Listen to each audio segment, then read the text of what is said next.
I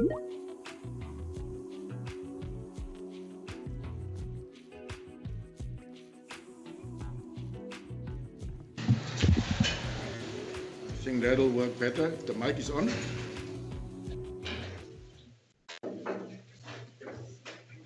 I have all my councillors present in the chambers. Yes. And we have all the directors present in the chambers. Yes. Is all the directors present here?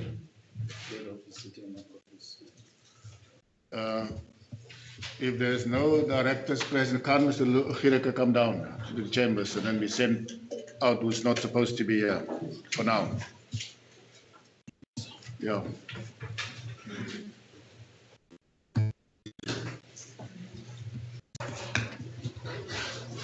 Otherwise, I must connect virtually, and I don't necessarily want to do that.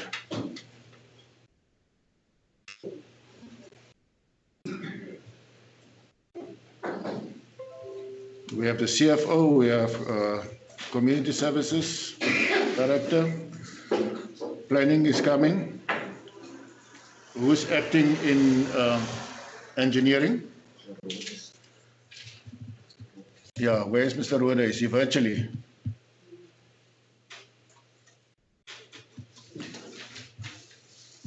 Because the chambers is big enough for the directors and councillors and the support staff that's supposed to be here.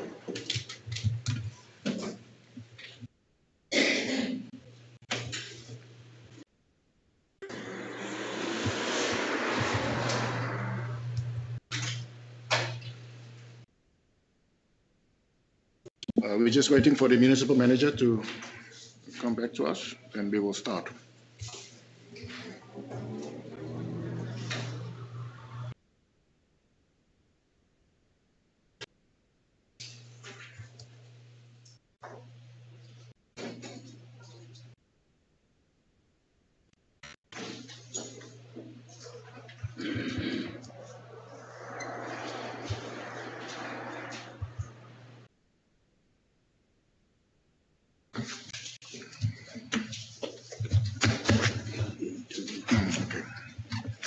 Thank you, morning once again, councillors. Welcome to our ordinary council meeting, very important one for the approval of the submission of the draft budget and the IDP from our communities. Very important part of the year. I would like to welcome one and all of you. Can we take a moment just of silence, just to all of us to thank the Lord for saving us this day.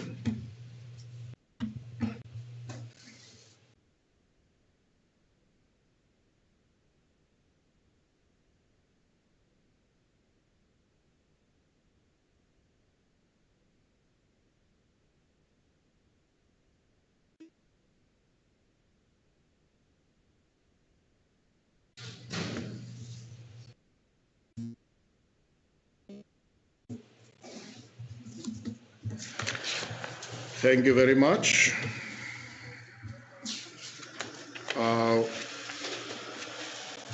Next item on our agenda is, on the order of business, is item number 2. Next. Can we leave the door open, please, for COVID regulations?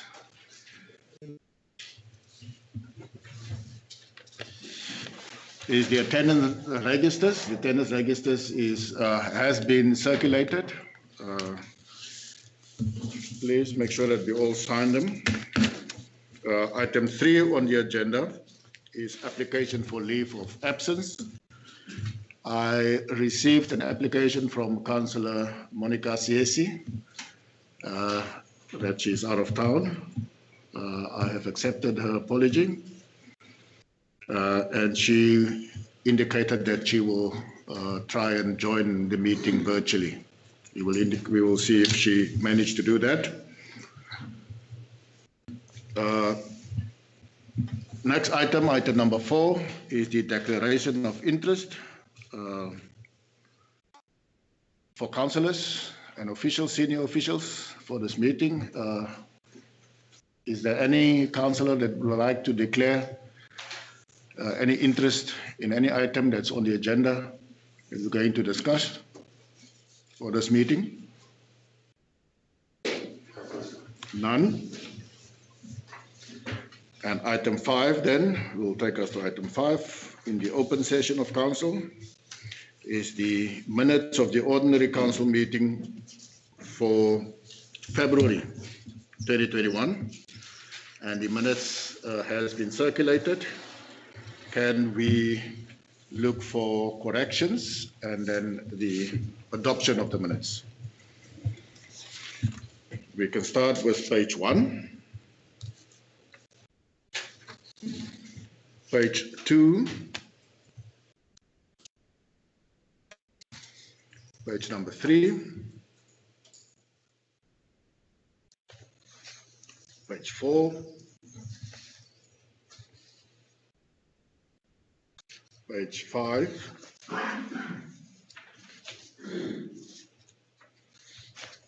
Page 6. Page 7. Page number 8. Page 9. Page 10. Page 11. Page 12. And then the last page, page 13. The rest is annexes of attendance registers. Is that a true reflection, councillors? Can I get a motion for adoption? Confirm, Speaker. Councillor Mbali proposed. Is there a seconder? Second, Speaker. Councillor Machila seconded. Then that means that the minutes is adopted and approved and is ready for action. Thank you very much. If we can go to item 6 on the agenda then, statements and communications by the Executive Mayor, 6.1. Mr. Mayor, you're welcome. Thank you, Speaker. Greetings to councillors, all the councillors present and the officials that are present. Speaker, there's nothing much to say except to highlight few things that pertains to the municipality. I've got a positive report from the municipal manager that we have obtained an unqualified audit opinion, which is the second best after the clean audit.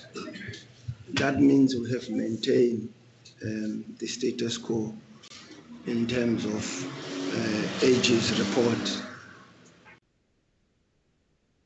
So I think for that, the officials actually managed to do a very good job. We did not regress.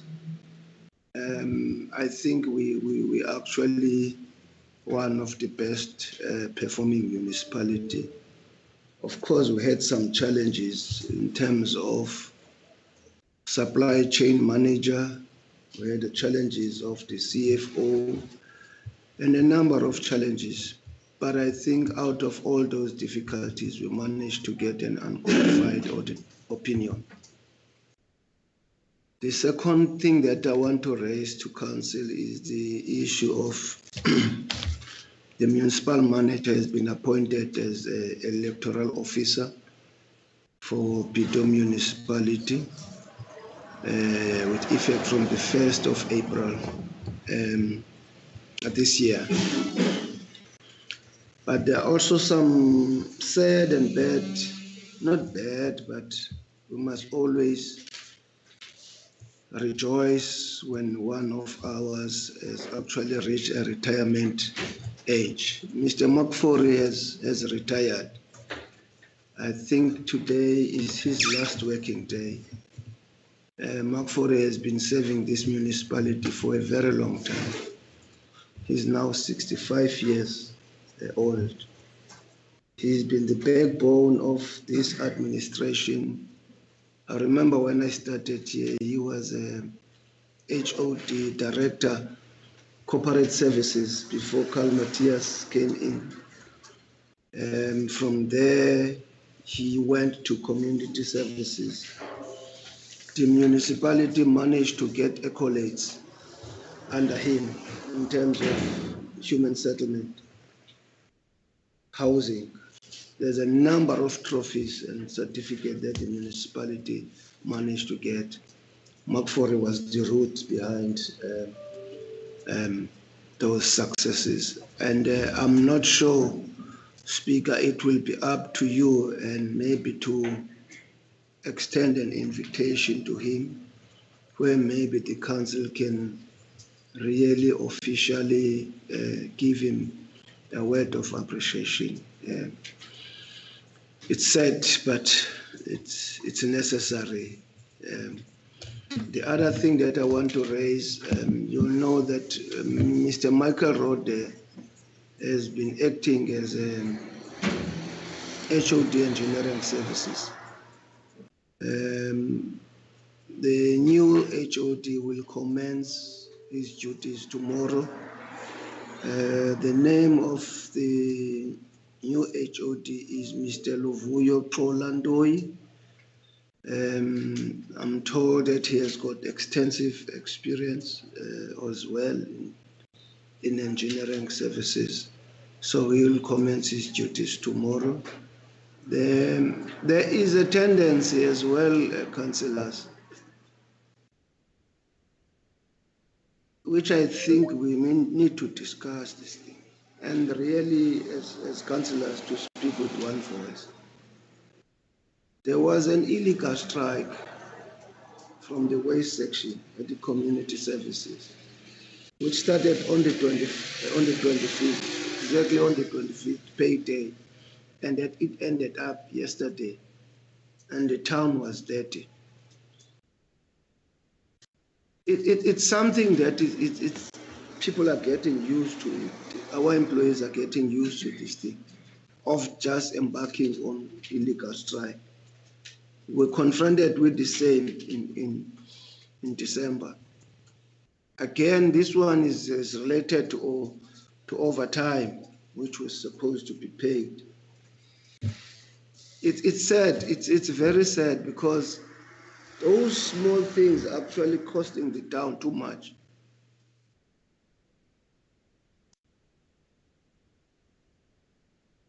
I'm a bit worried about this. It's becoming a culture now. But at times, the management is not doing its duties as well. They are failing to do their functions. As a result, the blue-collar workers, they start to panic because they feel that they are neglected. If you track on all these illegal strikes, management has got to do with it as well. The failure of management. But also the workers are starting to misbehave and they're getting used to this thing, and there's no consequence management.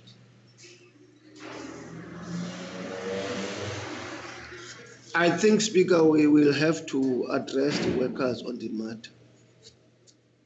That from now on, if people embark on illegal strike, it should be unpaid leave, and no compromise. And there should be consequence management, because the town is taking a lot of red flag around this matter.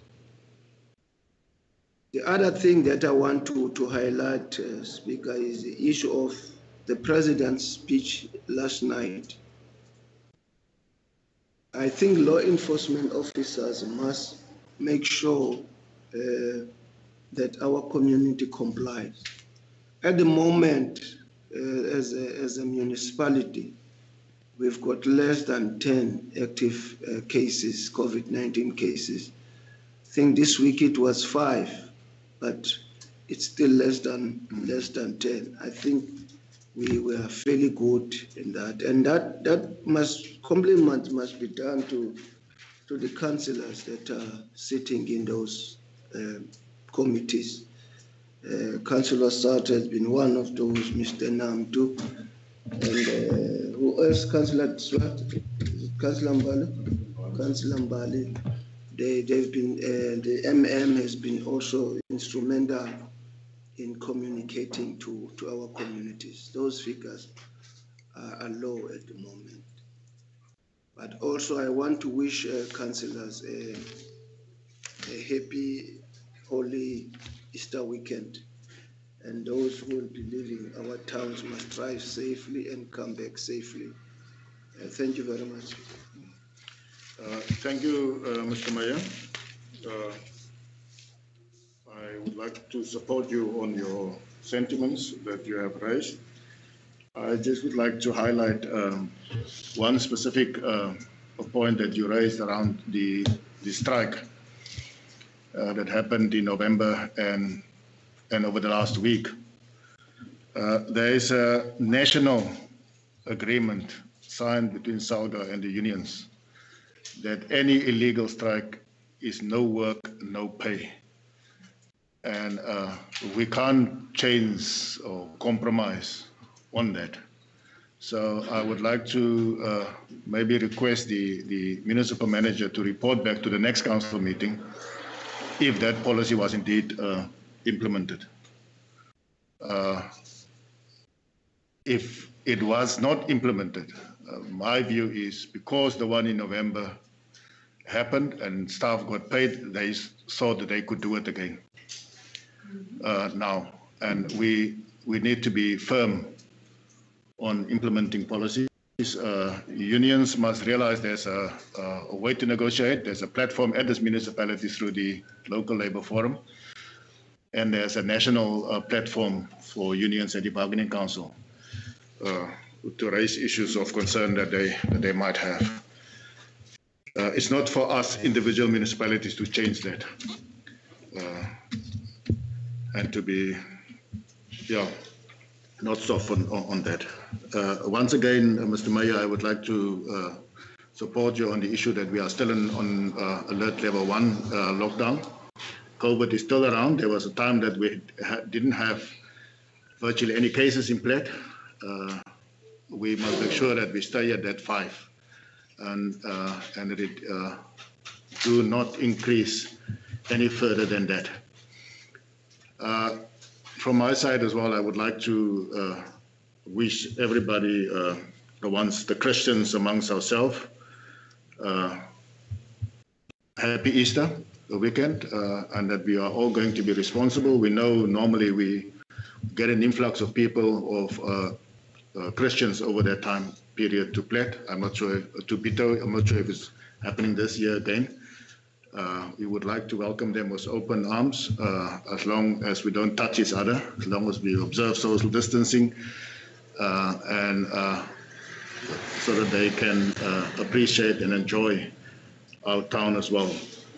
The other 2 religions will also, their holy periods or festivals will also start soon, the Hindu and the Muslim and the Jewish religions. We would like to wish all religions happy festive, religious festive season to come. So that concludes my little communications. If we can move on to item number 7, presentations. I did not, receive any presentations or requests to make presentations. Then item 8 is dealing with items for information to council that was dealt with by delegated authority by the executive mayor. the executive mayor brings them to council for information. Can I get a proposal for noting that report? Thank you, Councillor Mbali. Is there a seconder to that? Councillor van Reijnen, thank you very much. Then if we can move over to item 9. It is feedback on the implementation of council resolutions. I did not see that. Is it my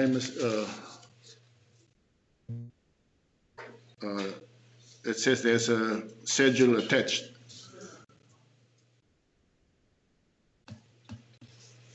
Is this the one? This is the order of business for council. Or you're only having it on electronically, MM? Yeah, okay. Councillors, can we quickly go through them?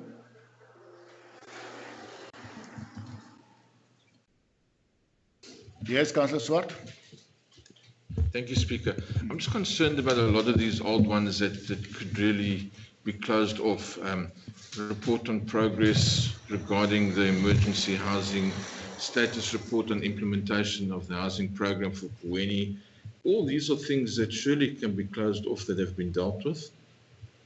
And I think if we go back to when this was presented to us the last time, the same items were in there. So are we just presenting it and then nothing happening?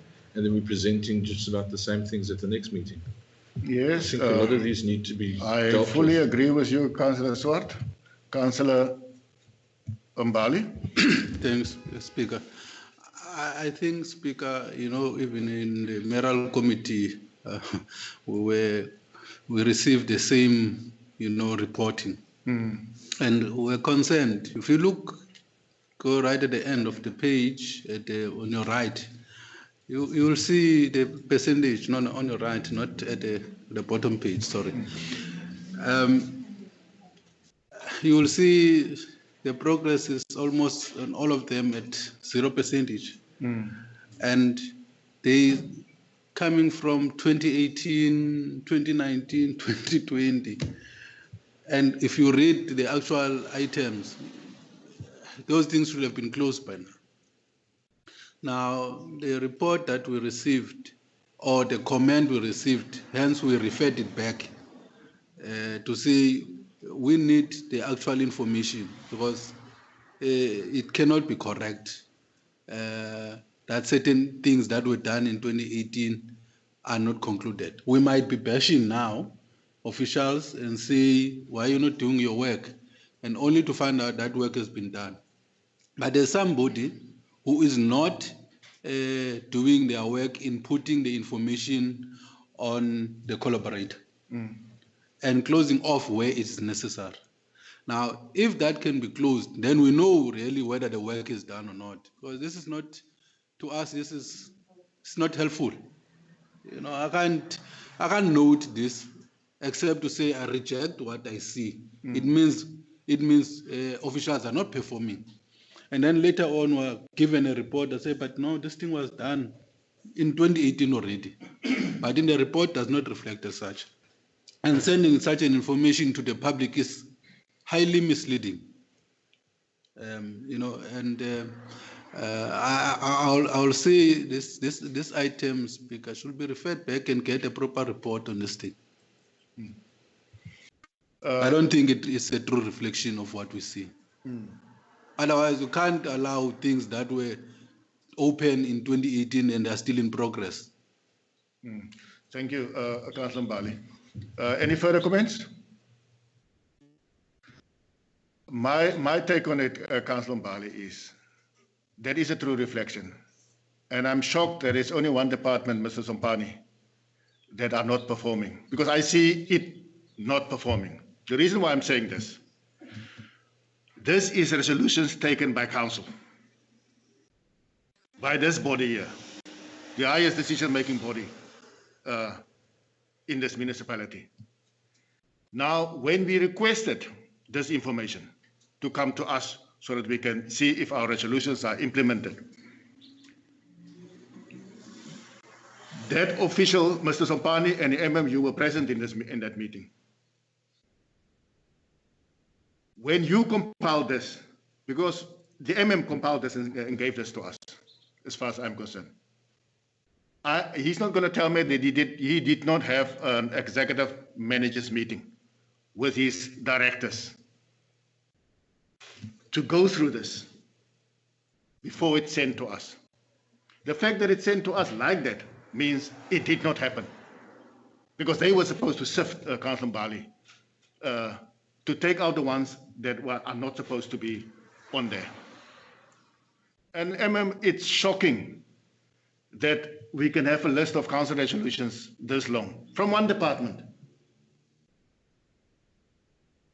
It's just not right. And it should not be allowed. If at the next council meeting this happened again, I think council should ask for an investigation into that department to see the performance of that department, because it's an embarrassment. It can't happen.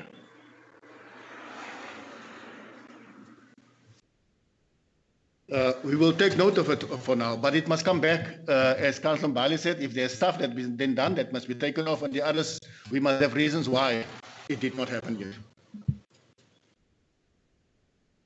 Thank you, councillors. We'll move on to the next item. Sorry. Yes, Councillor Kamkam. Sorry. Sorry, Speaker. Speaker, I don't see why we should take note of a report that's obviously not updated, and a report that's, as you say, there is some of the things, if you look at it, you can basically see a reflection of what we are feeling on the ground, to be honest. Because I do feel that as councillors, we are sitting here and we are giving direction, strategic direction, which has been rejected by the departments. We are making decisions which are obviously not being implemented. I feel we should reject this report, and I feel we should ask for an updated report. And as you have mentioned, Speaker, if that updated report comes to us, we must make drastic decisions as to what we will do and how we will implement, give the municipal manager certain instructions of what must be done to actually for us to see movement on this. Otherwise, I'm sorry to say, this is not the first time a report like this comes to council in this form. It's going to happen again if we don't put our foot down. Thank you, Speaker. Thank you, Councillor Kamkam. I think we all agree on that. Next item is item 10, the consideration of reports, non-delegated matters that's up for council to take decisions on. And we have a list of items under our portfolio of index. I would just like councillors to take note that there is 3 addendums that we received quite late, but there is ample time in the next 2 months to deal with those items that are on that addendum. We will deal with them when we get to them. Our first item is on the Office of the Municipal Manager. It's item C12060321, and the item heading is the seasonal report back for the 2020-2021 season, and we will find the report on page 46 to 52. The item is serving.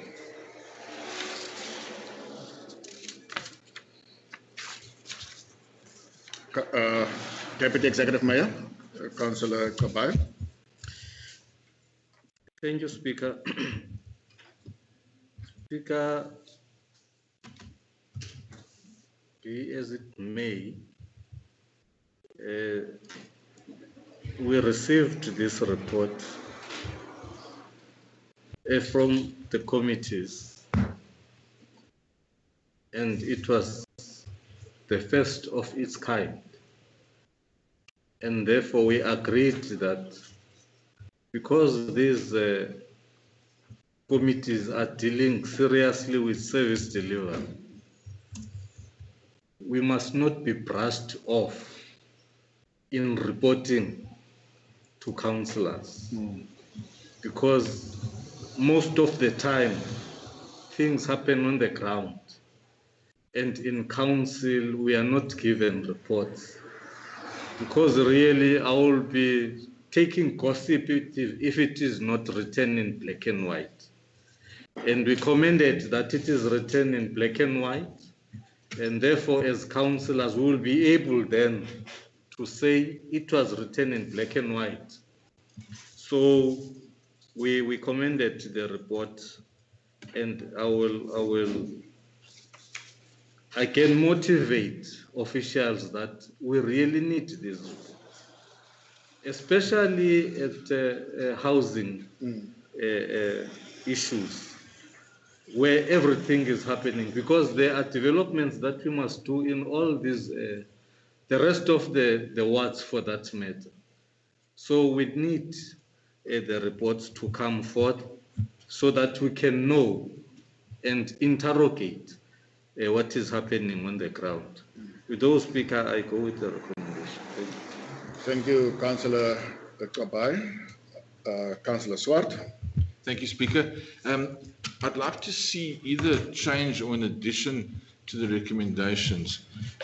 Recommendation 2 says that the Braai area at the bottom of Oddlands be open between the hours of 6 and 8 o'clock daily, and that's a good. I agree with that, because a lot of the problems that the residents have in that area is noise late at night. But I think in light of what is happening with COVID regulations and also the President's announcement the weekend, a lot of the noise problem in that area is excessive use of alcohol. And I think law enforcement needs to apply the bylaws in that area as well, with no public drinking. It's all good and well, we can go and picnic and braai there, but I think we need to also apply the bylaws with regards to the drinking that takes place, the public drinking that takes place. So I think we need to either add it to item recommendation 2 or add it as a third recommendation. Okay, let me just go back to it. Councillor Mali. I just want to hear the third recommendation.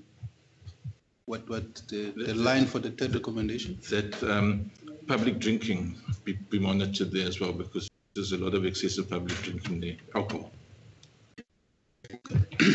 I think Councillor Swart would like to put more emphasis on law enforcement patrolling the area and the use of alcohol. That's why instead of having it part of recommendation 2, having it as a separate standing recommendation, Councillor Balia. No, I agree with that in the sense that perhaps we should extend recommendation 2 to include, while we say, because it's broad to say be visible, perhaps is to monitor the public drinking, but it be added on recommendation 2, because asking law enforcement to be visible, it encompasses the issue of them really enforcing the laws which include public drinking exercise. I think it can be added there, but I don't think it's much or is far from the recommendation 2. You will end off because it's your portfolio, Councillor Kabaya. Councillor now. Speaker, I suggest that a no drinking sign be put up in that area. That's also a good idea. Okay, we'll add the MMS making notes. Councillor Kabay. Speaker, I wanted us to be blunt. Yes. There must be no public drinking. Because it's wrong anyway. Yeah, it's because if when you are drinking, you get drunk, there are cars there will be lots of accidents. So there must be no public drinking. Thank you. I agree fully with you. Councillor, can I get a seconder then? Councillor Nell is seconded. Thank you very much with the added recommendations. Thank you. If we can go then to the next item, under the same section, item C1207-0321, and the item heading is the impact of COVID-19 on the local economy. You'll find the report on page 53 up to 69. Item serving. Yes, Councillor Swart. Thank you, Speaker. The figures are very interesting, and I know quite an extensive survey was done on it. The only problem I have with the report is the financial implication, where it says no direct financial implication. But I think the financial implication on this municipality, certainly with regards to the lockdown, was massive in terms of lost income, lost jobs, and people struggling to pay their rates and services accounts, whether it be business or private individuals.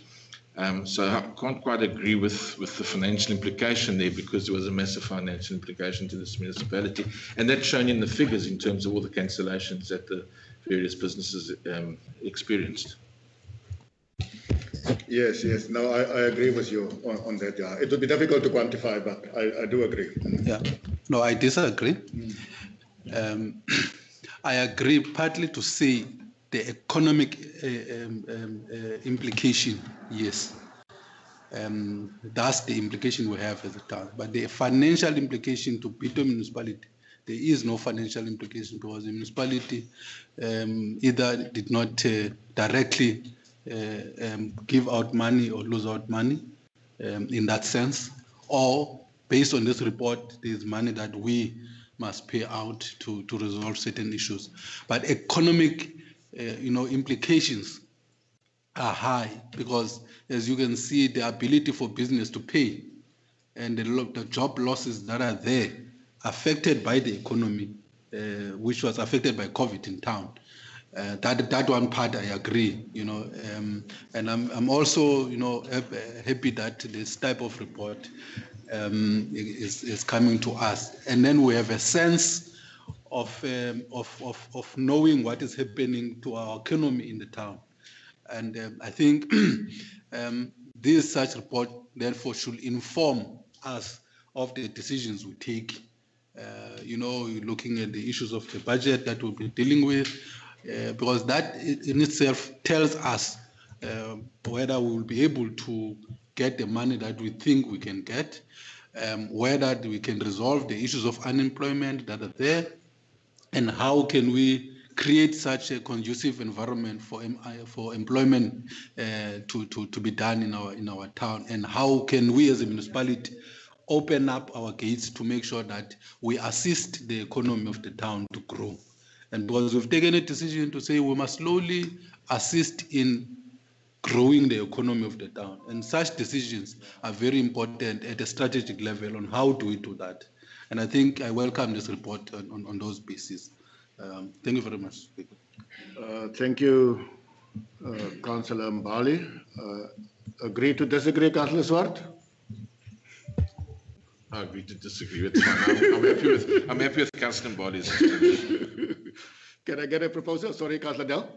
Speaker, yes, the loss of revenue to the municipality certainly is a financial implication. There was a significant amount of revenue and it's still being lost because of people not affording to pay their rates and taxes and services. Yeah, it's true.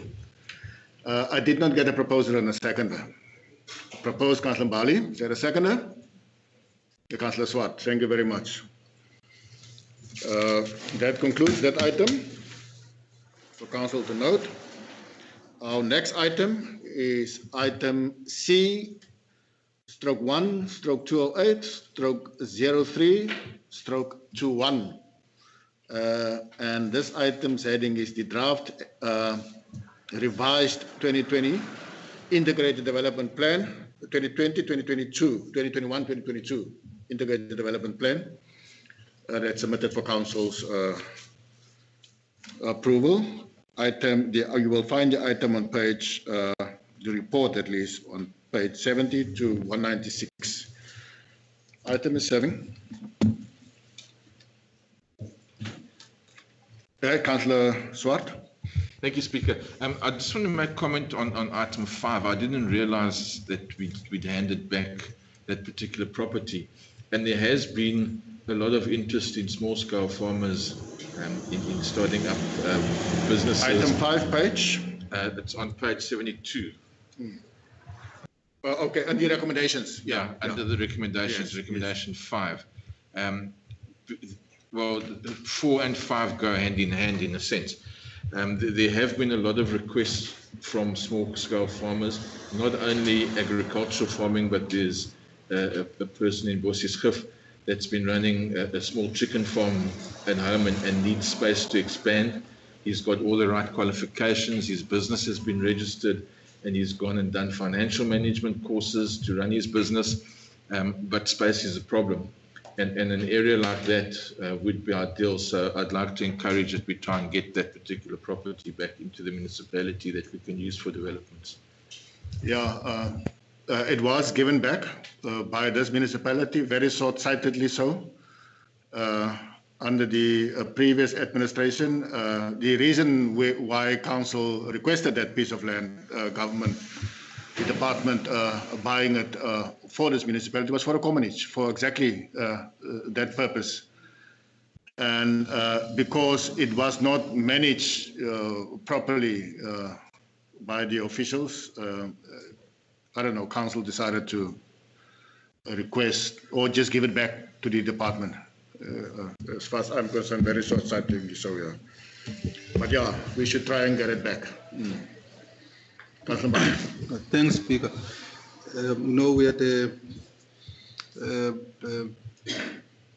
deep discussion on this matter, and we want to encourage though to the small-scale farmers. And when we engaged them, myself and the deputy, we did find that they are now, as Councillor say, sort of, organized in the small cooperatives in different areas. Because then, when the municipality bought that that farm, handed over to the small-scale farmers, themselves fought amongst themselves over the control, the management, and we are calling on them, should that happen, and should the department give back the land, if we so succeed, that they take responsibility. It's good for us to fight for small-scale farmers, but when they are given that responsibility to overlook for that land, it is no longer council's sole responsibility, but it's also their responsibility to make sure that it is sustainable and is maintained, so that they don't lose it again. I'm glad that we agree in unison that we need to assist small-scale farmers to grow, and have a space of their own. And currently, when during COVID, when they were supposed to receive grants, some of them could not receive. We had to sign, as councillors, to prove that they reside in certain areas for them to receive grants and support from the department, because they don't have lease, they don't have land, and that is part of the requirements. If that land was still available, if that farm was still available, it could have resolved their problems, which they are still facing today. Of them, when they request funding, not from us, but on other departments, they can't get because they don't have land, they don't have leases, or where they farm, or where they do their, life, or where they keep their livestock. So I agree with that, Speaker, but I think emphasis must be put on them to really take up responsibility when we finally resolve the matter. Thank you, Speaker. Thank you, Councillor Mbali. Sorry. I'm a bit blind in my left eye. Councillor, come. Thank you, Speaker. I feel very passionate about this whole story of small-scale farming, because it's really something that we as a municipality need to address, and we need to have proper plans in place. However, I would like to say, when it comes to our local economic development strategy and plans that we have in place, these are the type of issues that needs to be addressed. Because the management issues is just not relating to small-scale farming. In actual fact, it relates to all these projects out there. There's a lack of management, and sometimes, in most cases, some of these projects, they don't have proper lease agreements in place with the municipality. So the municipality also, there's a lack from our side to put proper procedures, rules, and structures in place for people, because let's be honest, when you put a group of people together, they will fight. It's not something that we can say won't happen. However, from a management point of view, we need to really address those type of things properly, because it's we can say we can formally request, you know, the piece of land back. I totally support that. However, if we don't get our house in order, and our agreements in place with the small scale farmers and with all the other projects that we are running, we will be set up for failure again. So there are other platforms for us to actually address those type of issues. Thank you, Speaker, but I support it. Thank you, Councillor Kamkam. Can I get a seconder to that support? Oh, sorry, Mr. Mayor. Yes, sorry. You're welcome. Yeah, thank you, Speaker. Speaker, I just want to highlight that it might not be enough to take back that farm. Remember when the council decided to refer that farm back to the province, the Department of Agriculture was very concerned about what was going on there in terms of water rights and all of that, and the number of animals that farm can accommodate. The truth of the matter, that is the biggest farm around town that you can get. Hence, we went for it. But the unfortunate part about that farm, the grazing land is almost, I think it's about 40% of that farm. So it can accommodate, if you want to use it as a commercial farm, it can only accommodate about 40 cattle and not more than that. Currently, the Department of Agriculture was saying that the overgrazing that is taking place there, it's actually rendering the farm useless. So that's why the province said it's better if they go out on advert and then maybe somebody might come with the best proposal. Rather than us to think that the people of Green Valley, Kolweni, Kwanutula will all send their animals in that farm. It's not enough. It is for that reason, I thought maybe when I was raising this, Councillor Nell, you were not there, maybe I was joking. I was saying that there's a lot of investors, even made an example about Mr. Sombane. Most of these moneyed people, they want to invest their money on housing. That say we can build you 1 million houses. We do have the money, but you can actually pay us over a period of time. I was saying that maybe if the council does not have money, it must consider a policy whereby it buy most of the farm in uplands. Because I know most of the farmers in uplands are retiring and some of them are selling their farms and they are huge. Maybe council must also look at that possibility of getting an investor who can be paid over a period of time, and also involve the Department of Land Affairs as well to contribute toward the purchase of the farms around uplands. Because the farms around town will not be enough for the number of livestock you've seen in the township. Look, when you drive from Neisner now, if you look at the side next opposite the college, by those trees there, you see, pigsties there. It's full of pigsties. Even there's the buffer zone between Kwanutula and Ladywood. It's full of pigsties as well. So it's something that I think, as Councillor is saying, LED must consider, and Council maybe must look at the issue of getting a farm, because COVID-19 is going to render people unemployed. Maybe we should discuss this matter properly. I know Councillor Kamkam, the certificate from the master of the court, what that for the land is power of the attorney. In power cracks, for the cracks. And cracks, yes. We got that land. So maybe you can start now to plan and direct people towards that land. It's something that the official must plan, where the agricultural activities should take place and where the housing will be built, so that people can start to put their piglets and stays there as well.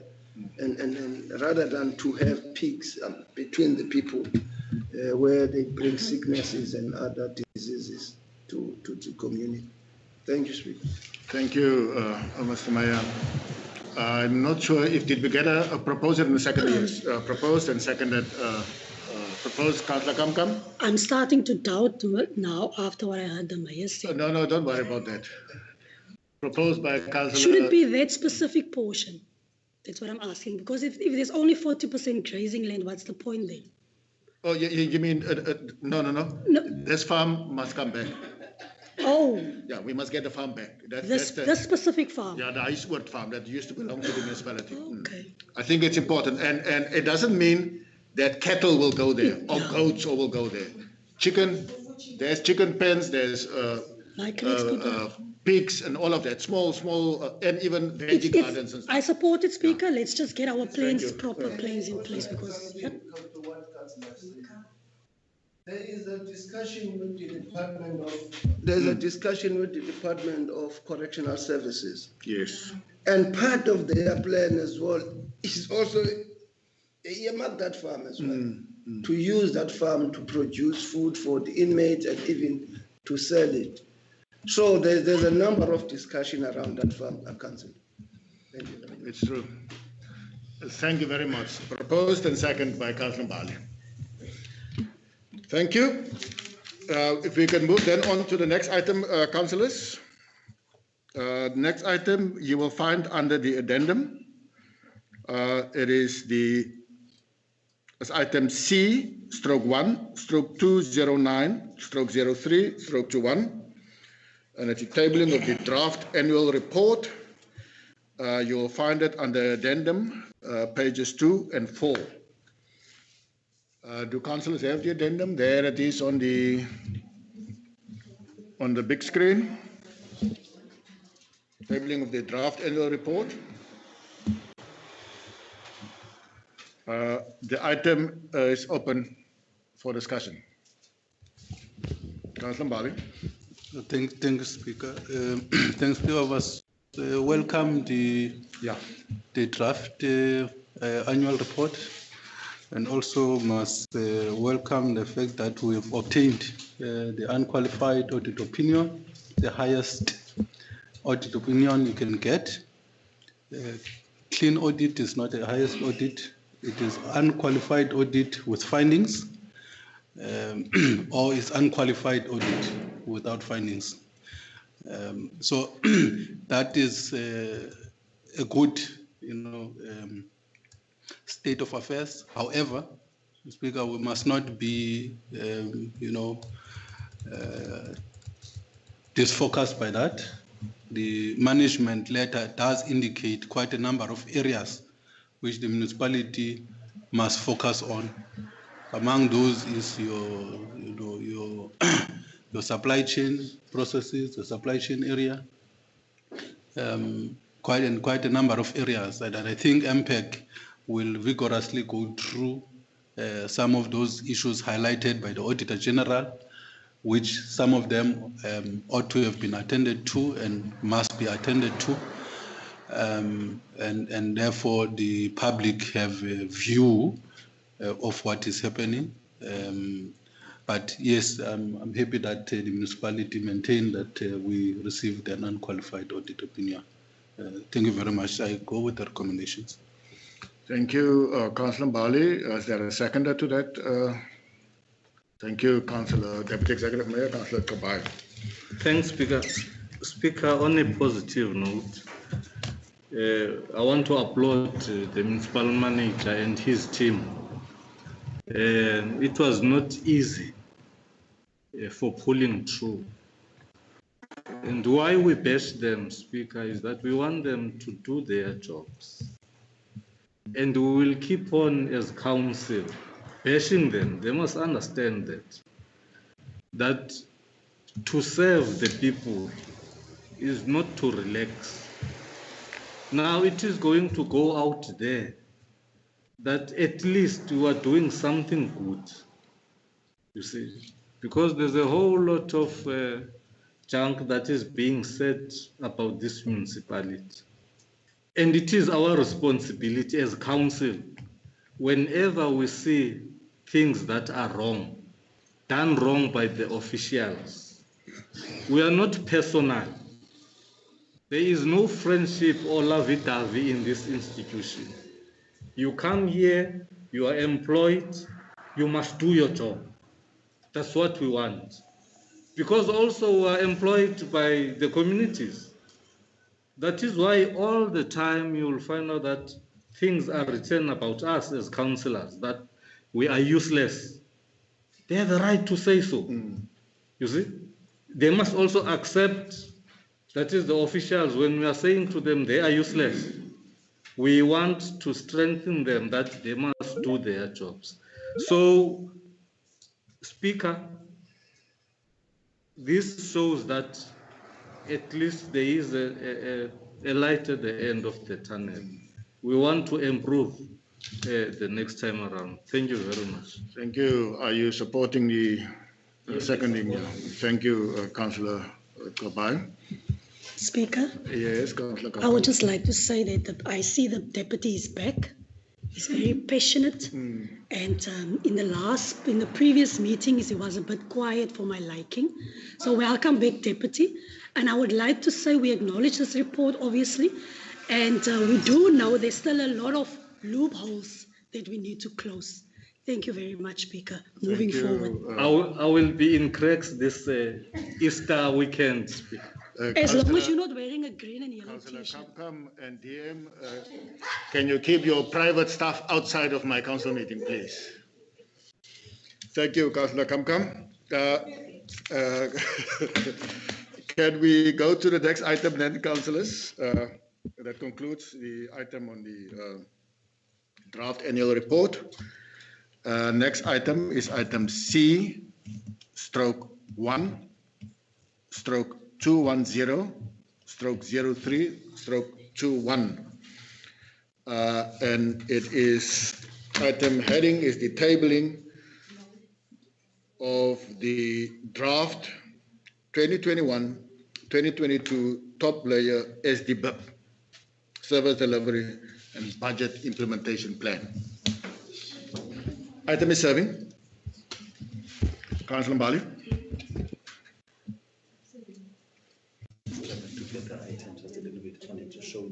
Okay. Let me just go back to that yellow page again. Is there confusion? Have you got it right now?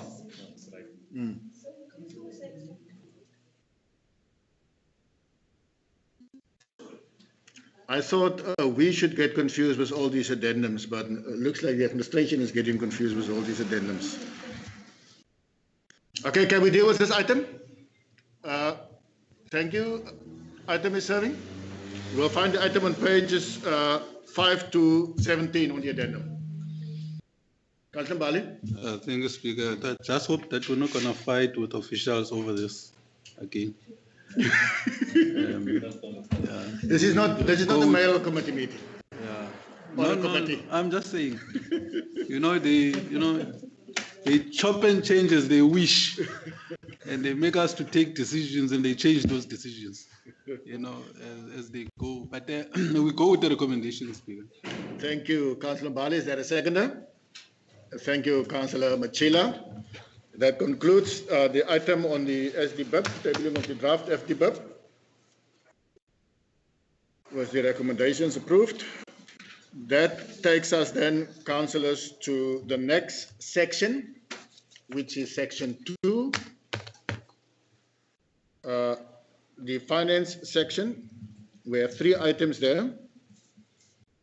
First one is item C, stroke 2, stroke 221, stroke 03, stroke 21. Outstanding debt report for January 2021. You'll find the report on page 198 up to page 208. Item is serving. Thanks, Speaker. Yes.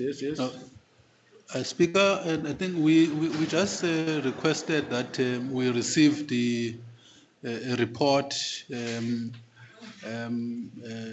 telling us what are the challenges that we really can't collect. Obviously, the economic report that we received, tourism report, does highlight some of the challenges, but we would like to get directly from the collectors as to what are the challenges that they get, that we find ourselves stagnant at some point.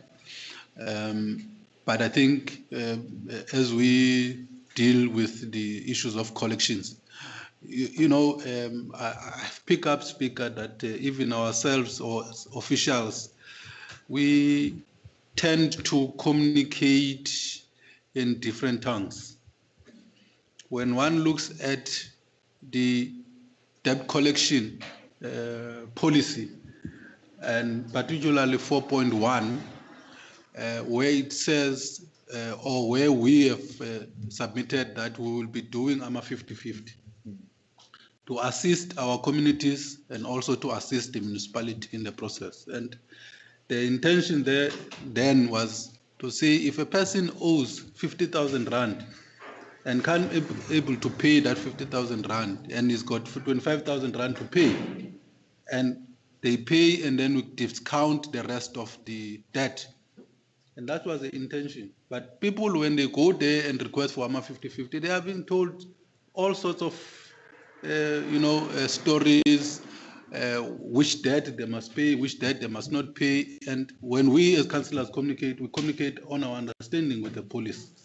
And that line on 4.1 is unambiguous. It says it's AMA 50-50, and you pay according, you're given a discount. Now, I think it's one of the areas we need to look at, because those who are showing the signs of wanting to pay, they are being turned back, because we're telling them or giving them different stories from what they understand. I think those are the other challenges, that in us making sure that we want to collect, we must be seen to be driving to that particular direction. Thank you very much. Thank you, Councillor Mbali. Go with the recommendations. I see, Councillor Mbali, I was looking at you because you were talking, and I was seeing that you have your mask off. And I also looked around and I see there's lots of people with their mask not on. No. You only do that when you're outside the building. That's the rules, colleagues. We are in COVID here. And it's my responsibility, chairing this meeting, to make sure that everybody that's inside this building wear a mask. Please ask me if the mask gets too much for you, then we have a break rather. But I think we should not be complacent about it. The COVID is still around there. And those that had it, those are difficult. Yeah, those speakers who are listening on YouTube will think that I did not even put my mask on. No, you had the mask on. It's just under the nose. Yes. For the YouTube people, yes, Councillor Mbali, you did have your mask on. You were just taking it off when you were speaking. And you are inside the building, you must always have it on, even if you speak. Councillor Kamkam, back to the item. I'm going to be obedient and keep my mask on. Thank you. Speaker, I want to comment on the issue of the indigent applications, because if you look at the report, it is the approvals are going at a very slow rate and pace. And this is really problematic. Because further on, you will also see there's about 129 restrictions. And I can tell you that most of those are probably people waiting to be approved. I think we as a council, we've sat here several times voicing our frustrations over the slow pace of the indigent approvals. And I do think it's about time that we should see some movement on that. The other issue is that if you look at the issue of the debt collection, and if you look at the challenges listed, I do feel that the service provider that has been appointed are focusing, I suppose, mostly on indigent debt. And the reason for that is obviously because of the slow pace that our indigents are being approved. They are sitting in the debtors book, and now this service provider is spending their time and their effort phoning people that we are not going to get any money from. So we should actually realize that, I mean, we started the restrictions, especially in the ESCOM areas. I know in the other areas it started sooner, but we started last year, September, end of September. We are now end of March. And the majority of people that applied for indigent in September last year, when we had our whole indigent drive, has not been approved yet. Now, I personally think that is a major concern, and I do think we as a council, we need to take note of that, and we must make special recommendations for that, or at least get something from the finance department on what their plans are to actually speed up that process. Thank you, Speaker. Thank you, Councillor Kamkam. Councillor Swart. Sorry, Speaker, just some clarity. Are we still busy on January financial, or we moved on to February? We are in January. Okay, because I see what's up there seems to be February now. Yeah, no, there's no, yes, no, we are in January. We are doing the January 2021 report, yes. Yeah, okay. He can't wait for February. Maybe we should get there. Can I get recommendations, proposals in a seconder? Sorry, Speaker, can we get at least some kind of indication of the indigent? Why is it so slow, and Okay. what processes will be put in place to speed up this? Because seriously, guys, people first. We cannot have people sitting on a register for such a long time, going through the process and to be approved. And we as the ward councillors, we are getting the flack here. We've got people that are SASA, that they've lost their income. They've got no money for food. They are sitting there on that indigent register waiting to be approved. It cannot be a matter that we can just slide past. Can we please get an answer, CFO, from your department as to what is the problem there, and how do you guys plan to actually speed up this process? Yeah. I'm not sure if the if the CFO has an answer yet. This is his first month in that chair. But I can just say, Councillor Kamkam, I'm not sure how many of you councillors have been up to the finance department and see the horrific conditions that those officials have to work in. It is small offices. There's virtually no ventilation, air cons that are not working. So I have empathy for them. On top of that, they also complain about shortage of staff. What I did, Councillor Kamkam, I made my office. I've got a big enough office with a conference table. My office available, and they've been using it several times. Senior officials sitting there working exclusively on indigent. And that's why I see a progress on it already. There is still a lot that's outstanding. I agree with you fully. But I would really call on the MM and the CFO to improve the conditions of the offices of specifically the people that you can't be sitting in stuffy offices on top of each other while you have to do this kind of work. Support them, and then I'm sure with correct office space and additional staff that they need, so that we can work through this process, because it's a problem. We get complaints every day of people saying, I don't have money, I don't work, and a municipality is killing me, asking me for money that I don't have. Councillor Van Vogel, and then the chairman of the portfolio. No, you must have it on. You talk with it on. Speaker, I hear that you said... I can hear you very clearly. Can you hear me? There's an improvement in the indigent side. I want to differ here with you, Speaker. I've been in that office to go and see how far they are. What's actually happening now? People who applied in October, November for indigent, their indigent applications are sent back because the date of which they've submitted the application has expired. So those people have to go all the way back to the police, back in front, go get those things stamped again. It's a complete disaster happening with it. If you get a report, it's about within 2-3 weeks, 4-5 names that I've received 11, 7 were approved, 4 went back for verification. That is what's happening in that department. And the people are coming to us on a daily basis. When they get to their department, the piles of things that are referred back are lying in that office. We've got CDWs here in the municipality. Why can't they refer those things to the CDWs to go do the verification and take get the people, assist the people within that? If one of the people come to your office, a customer come to your office, and they want to know how far are my application. Then when you phone, the phone doesn't get ring, or doesn't get picked up.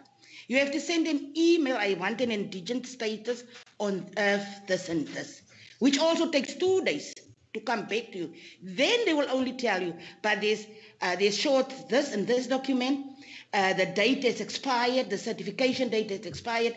Really, Speaker, we must step up here. Our people are crying out there. And then they got this SMSs and they got this calls from the debt collectors. So I don't know, really. There's something needs to be done in their department. They can even make use of the CDWs to help them capture. We've got people here that can assist with the capturing of those forms. We're going to July again. Then people that applied last year has not even yet approved. And the thing is, we must ask for an indigent register. You must ask for an application register to be sent to you. So when people at least come, you can check your status, because you don't get any cooperation from their department. It's a serious, serious problem. Thank you. Thank you, Councillor. A point taken. Yes, Speaker. You see, Speaker? MMC I Finance. have no empathy, Speaker. I'm sorry, I have no empathy. I don't know how many times we've raised the issue about the revenue section. And we have taken decisions, resolutions of council to say, do 1, 2, 3 to assist yourselves to make sure that we speed up the process. Firstly, we had a challenge with labor. We kept that, and we say we must, disregard the issue of labor, because it was seen as, as the reason we are not moving faster. We went on, Speaker. Even your office, I made sure that your office and the public participation office goes out in each and every community to do indigent drive, to try and encourage our people to make sure that they apply, and then they are able to benefit from the subsidy that national government is giving to our people. We even went further, Speaker, to say, put in EPWPs to assist with the capturing process. That has not been done. And there's a clear refusal to do it. And there's a clear refusal to cooperate with our decisions. And there are other areas that section must focus on. Must focus on the accounting issues. We must focus on billing issues. We must focus on meter reading. We must focus on indigent. And we said, assisting the indigent process, this is what we need to do. And that has not been done. We said let's overhaul the section. Let's relook at the section. And we've done that. We brought the item to council. We looked at that issue. We say, where the capacity is needed, this is what we're going to do. And we have taken that decision as this authority. But, simplest thing to say, you give issues to capturers, move fast. Look, I understand, Councillor Kamkam. Yesterday, I signed 2 batches of indigent. I can say they're moving faster, but very slow, knowing Kwanakula, or knowing Ward 5 in particular. And, Speaker, they do give us the reports, but you can see that We used to be around 4,000 indigent in this municipality. We are very low to that effect. When we're in pandemic now, it should have improved, but our systems are moving very slow, and there's an anger that makes people not to cooperate. And we are blamed that you councillors are doing this, you councillors are doing that. And I've asked the CFO to look into that issue and take charge. And we are going to speak every other item when this item comes here. And we're going to talk about that. Let there be a focus where there is a collection. Let there be, the debtors book must be given to whoever is responsible. The accountants must do their work.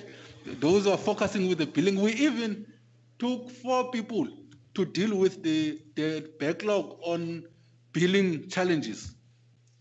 Speaker, to say this is what must be done to address the backlog. What is so difficult to take? We even said take 4 EPWP. That was not done. I don't know how long must we speak about this particular issue when it comes to indigent.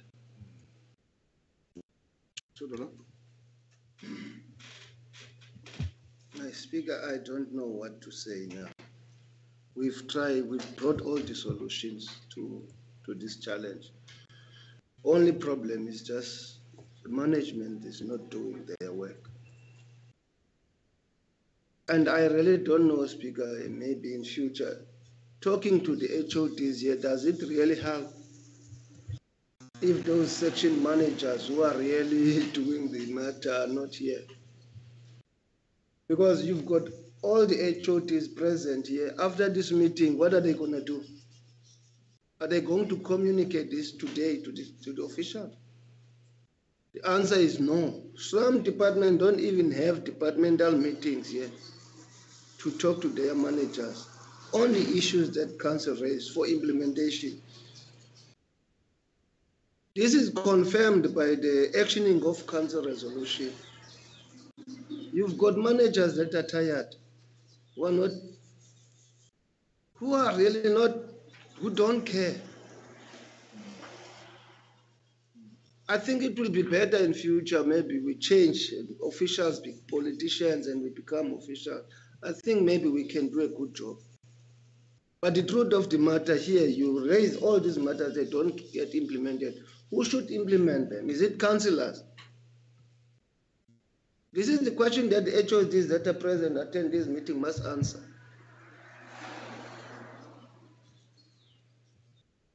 There is no one to be blamed except the HODs who don't call meetings in their department and bring a report of that in the actioning of council resolution, who don't take council seriously. The truth of the matter, we are taken for granted here. Because people know so much and they've been working with so many councillors before, they think we are the same. There's no sense of urgency here.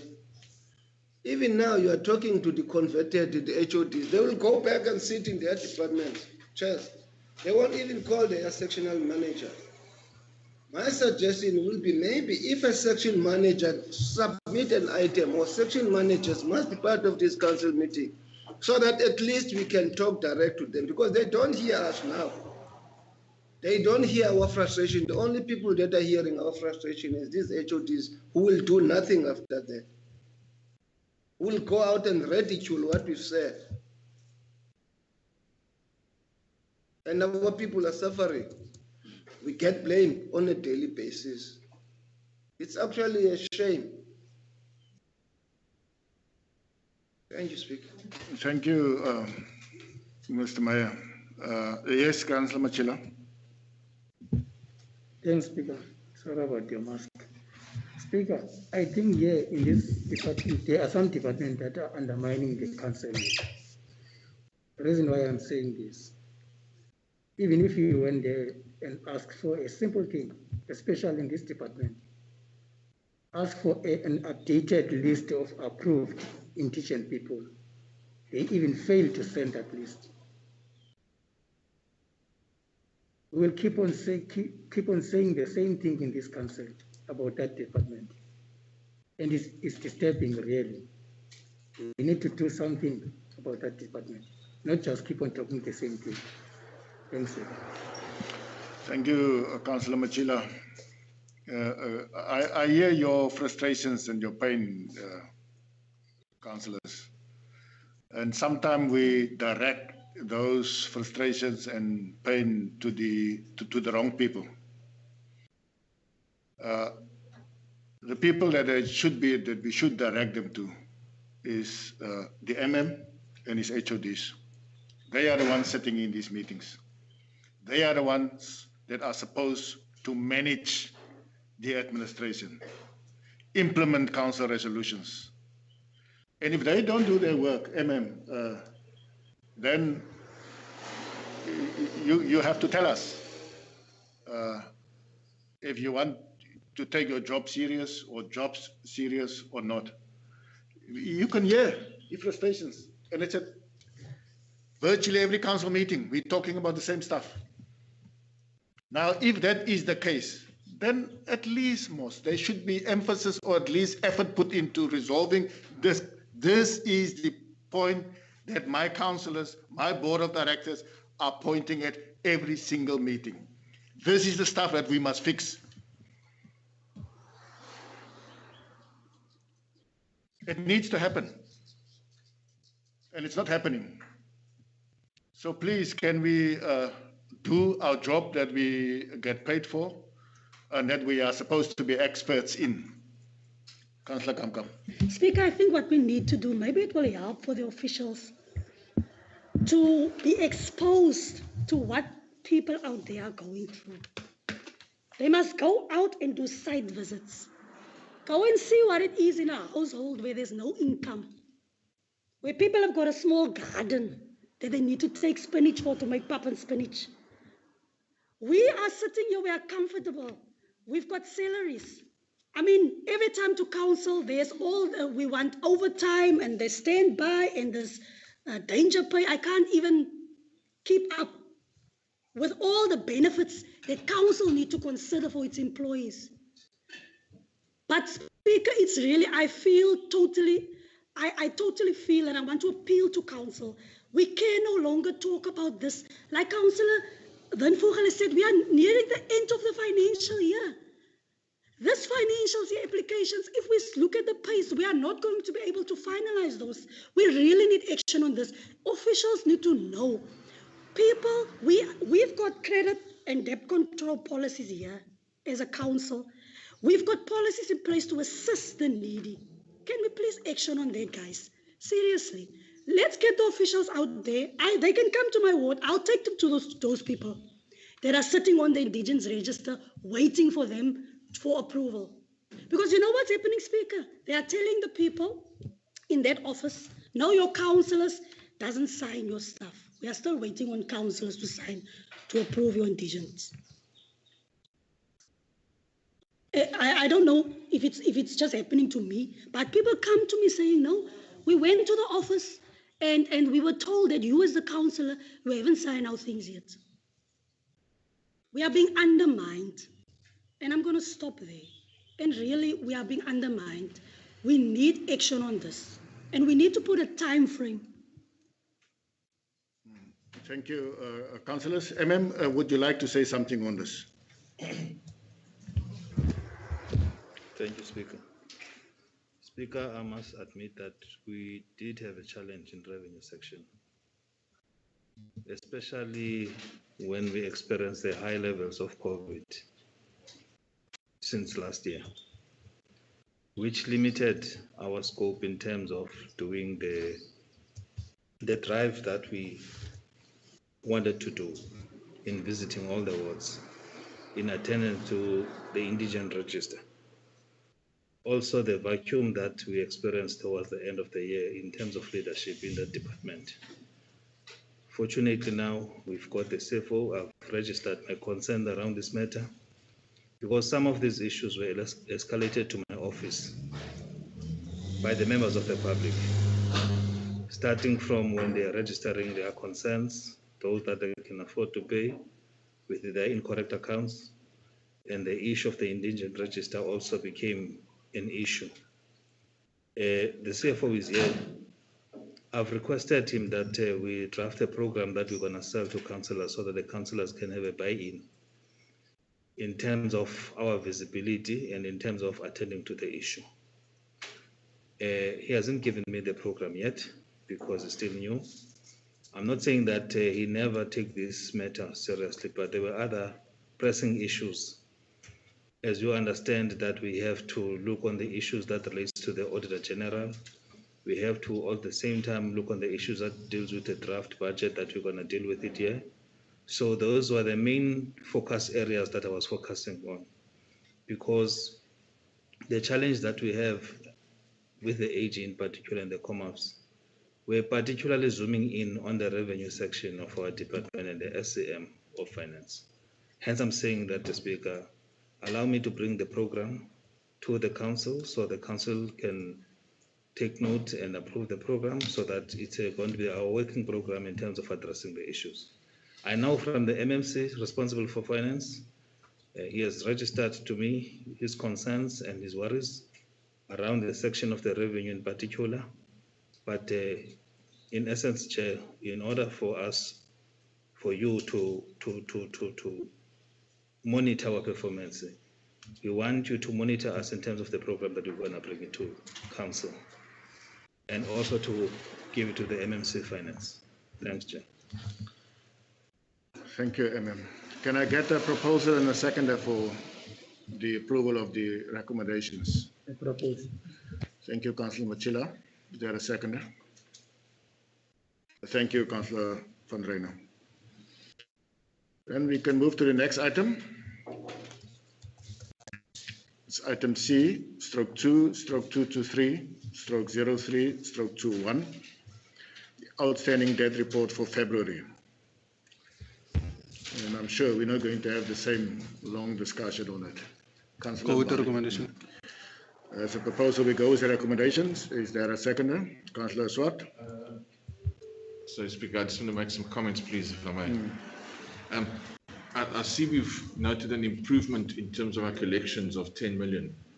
And in just trying to determine where we found those, to see how far our over 90 days and over 120 days has been affected by that, it was good to see that the over 120 days have come down by about 3 million.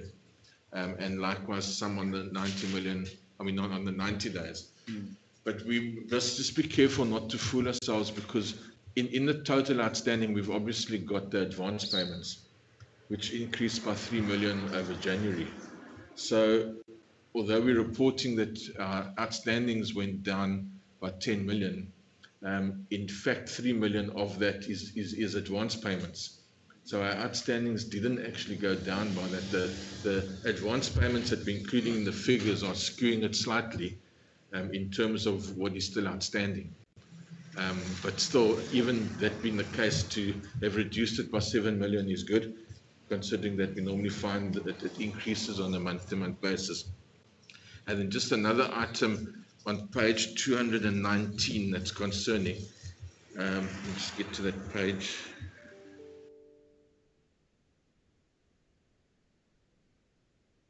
Is just the comments on potential debt collection problems.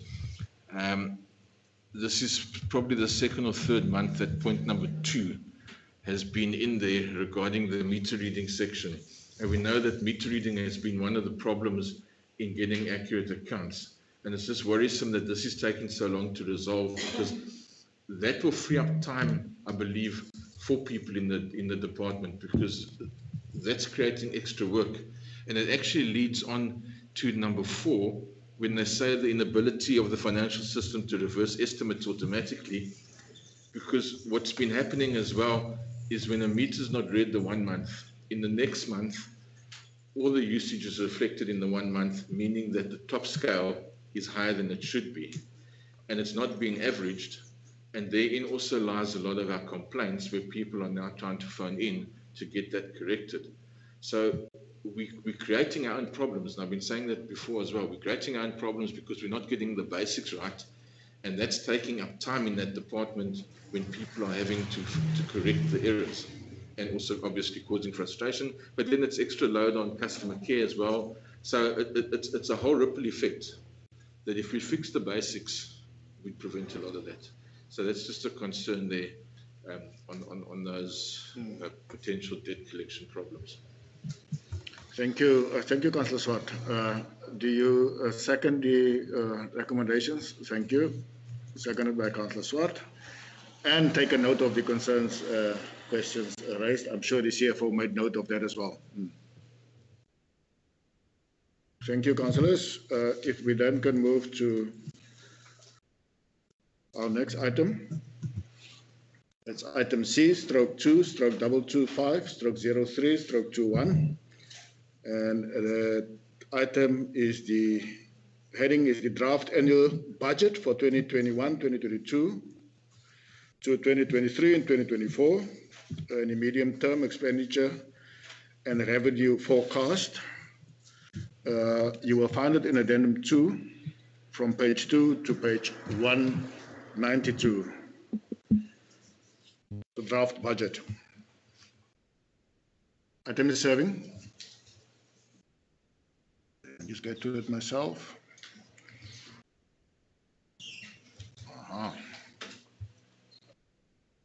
Councillor Mbali? Oh, I thought you had your hand up. Yes.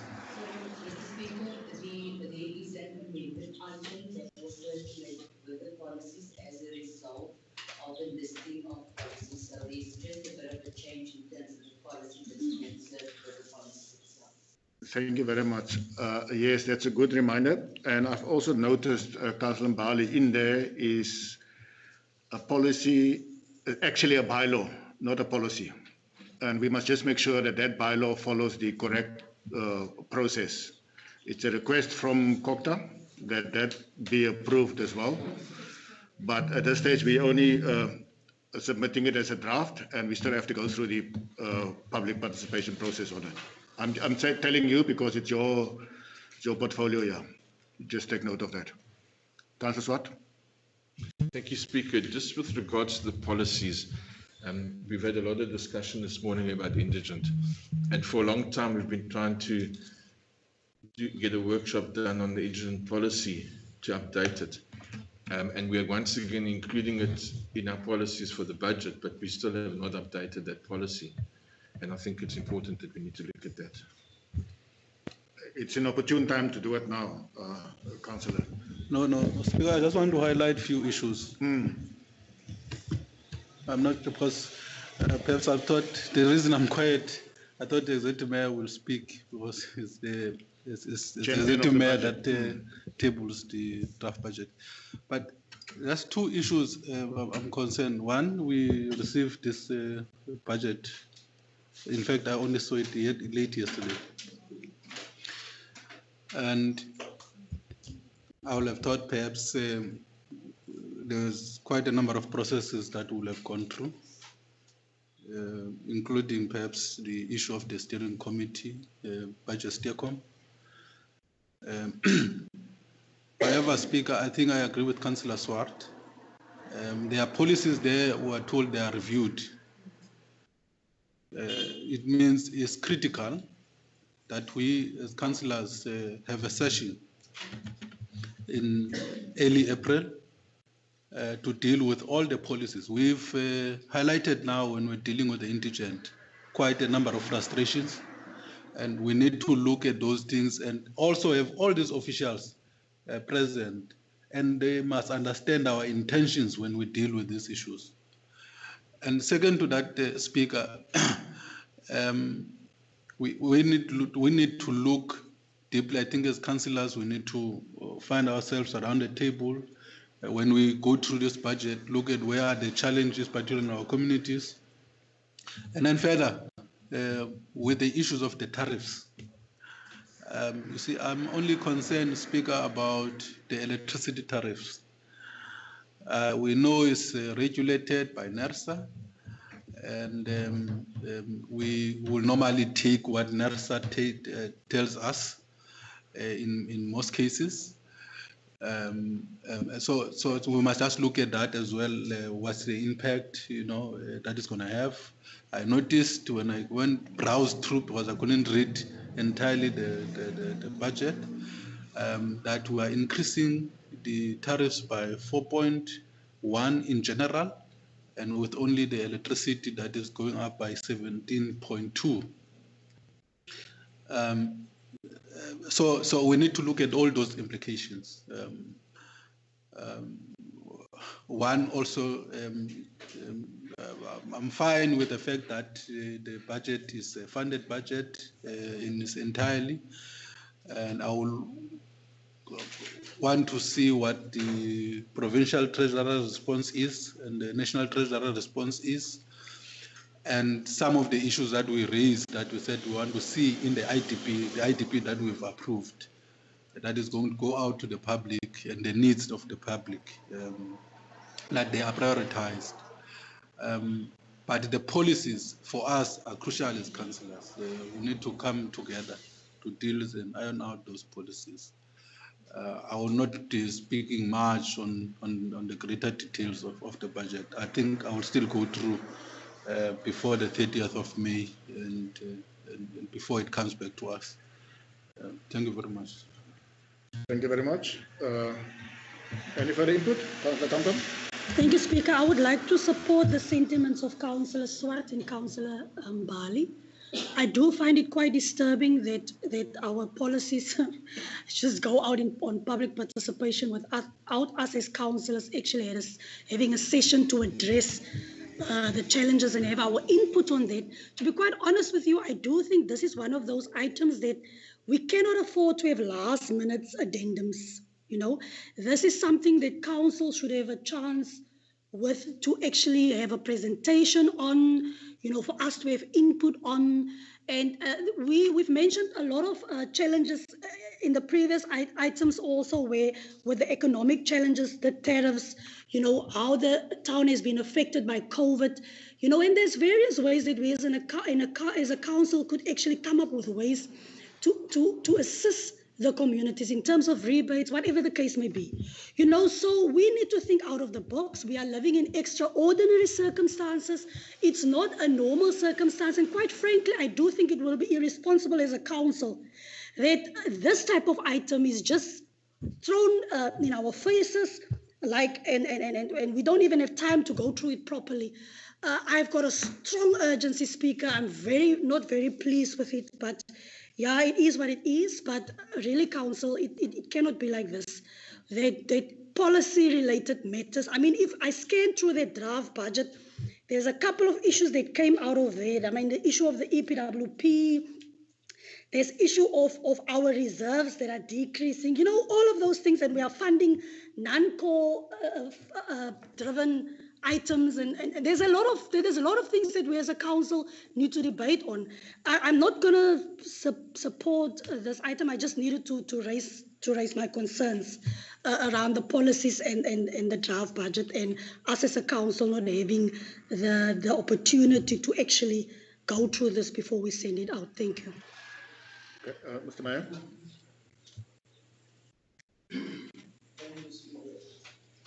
Speaker, I just want to share with you this item.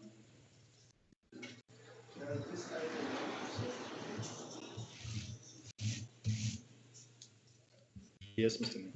Statutory compliant.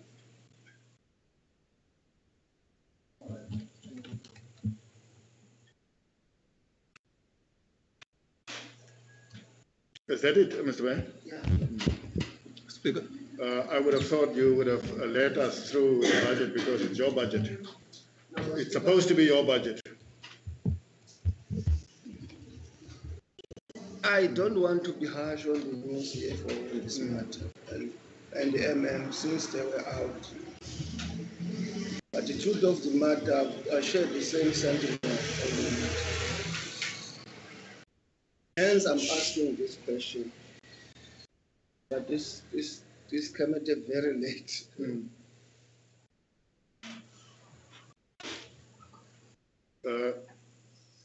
Yes, Usman? Done? Now,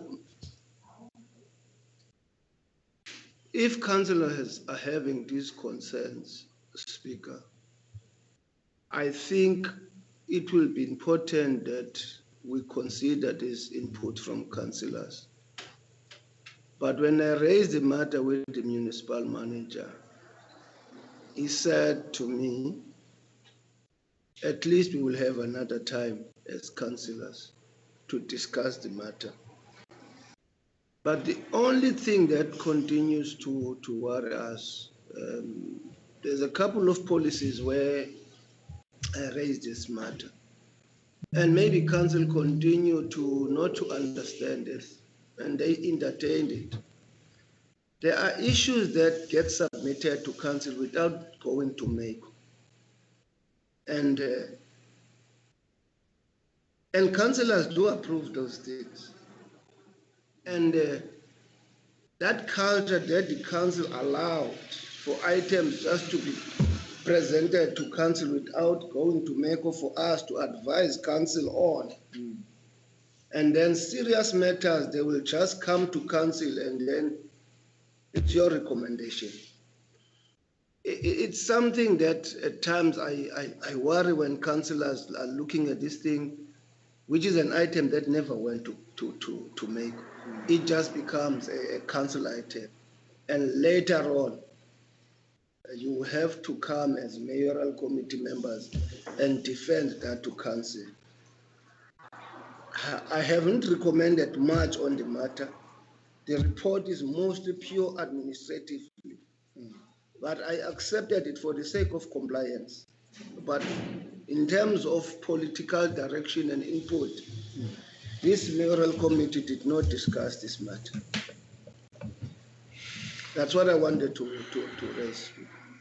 I was hoping that also councillors might be able to deal with these matters, because these addendums, they are becoming a norm now. Many serious things are coming to council without even going via the mail. And the question is, why are they not coming via the mail? Maybe officials will be able to explain. And I've got my reason why. I don't want to comment on that, but I will one day comment as to why some of these items, they jump at the mayoral committee and direct to council. Thank you, Speaker.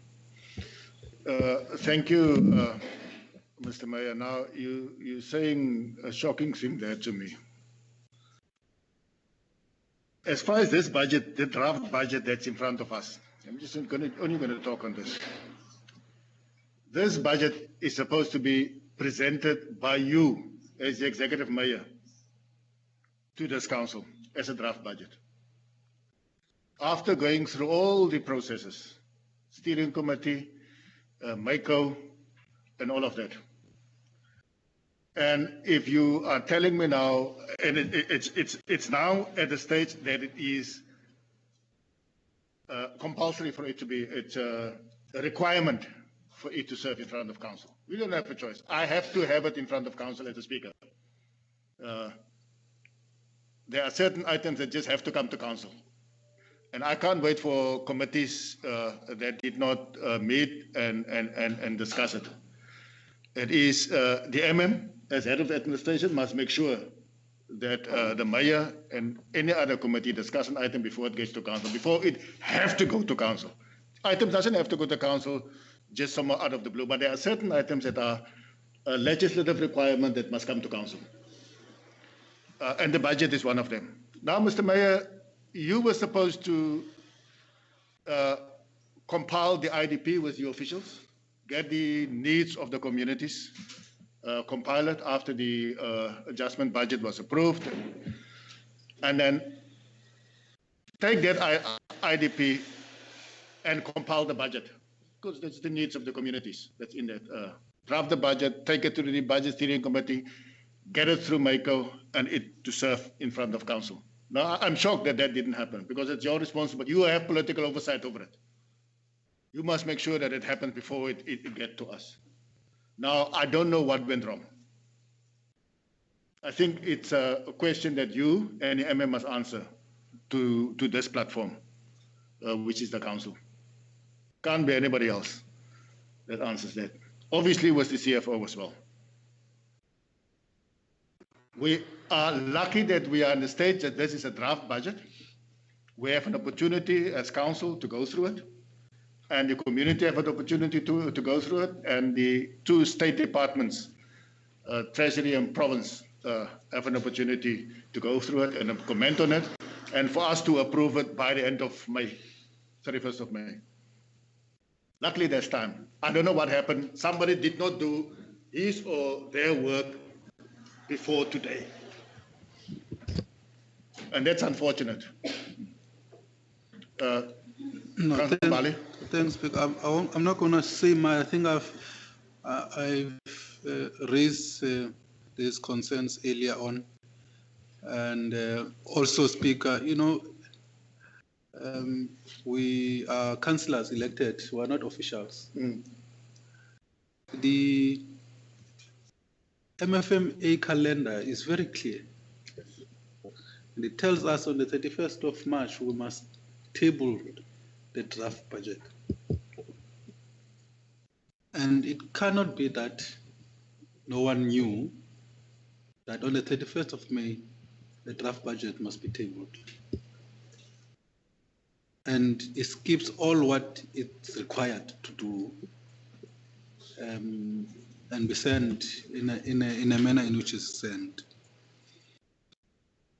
I've asked that perhaps as early as in April, even if it's next week, we deal with the policies that are going to go out before these policies are sent out to the public, have an understanding where are the changes, where are these reviews are done as councillors, because it's us as what councillors that must go to those communities when the public participation is done to explain what does this budget means to them.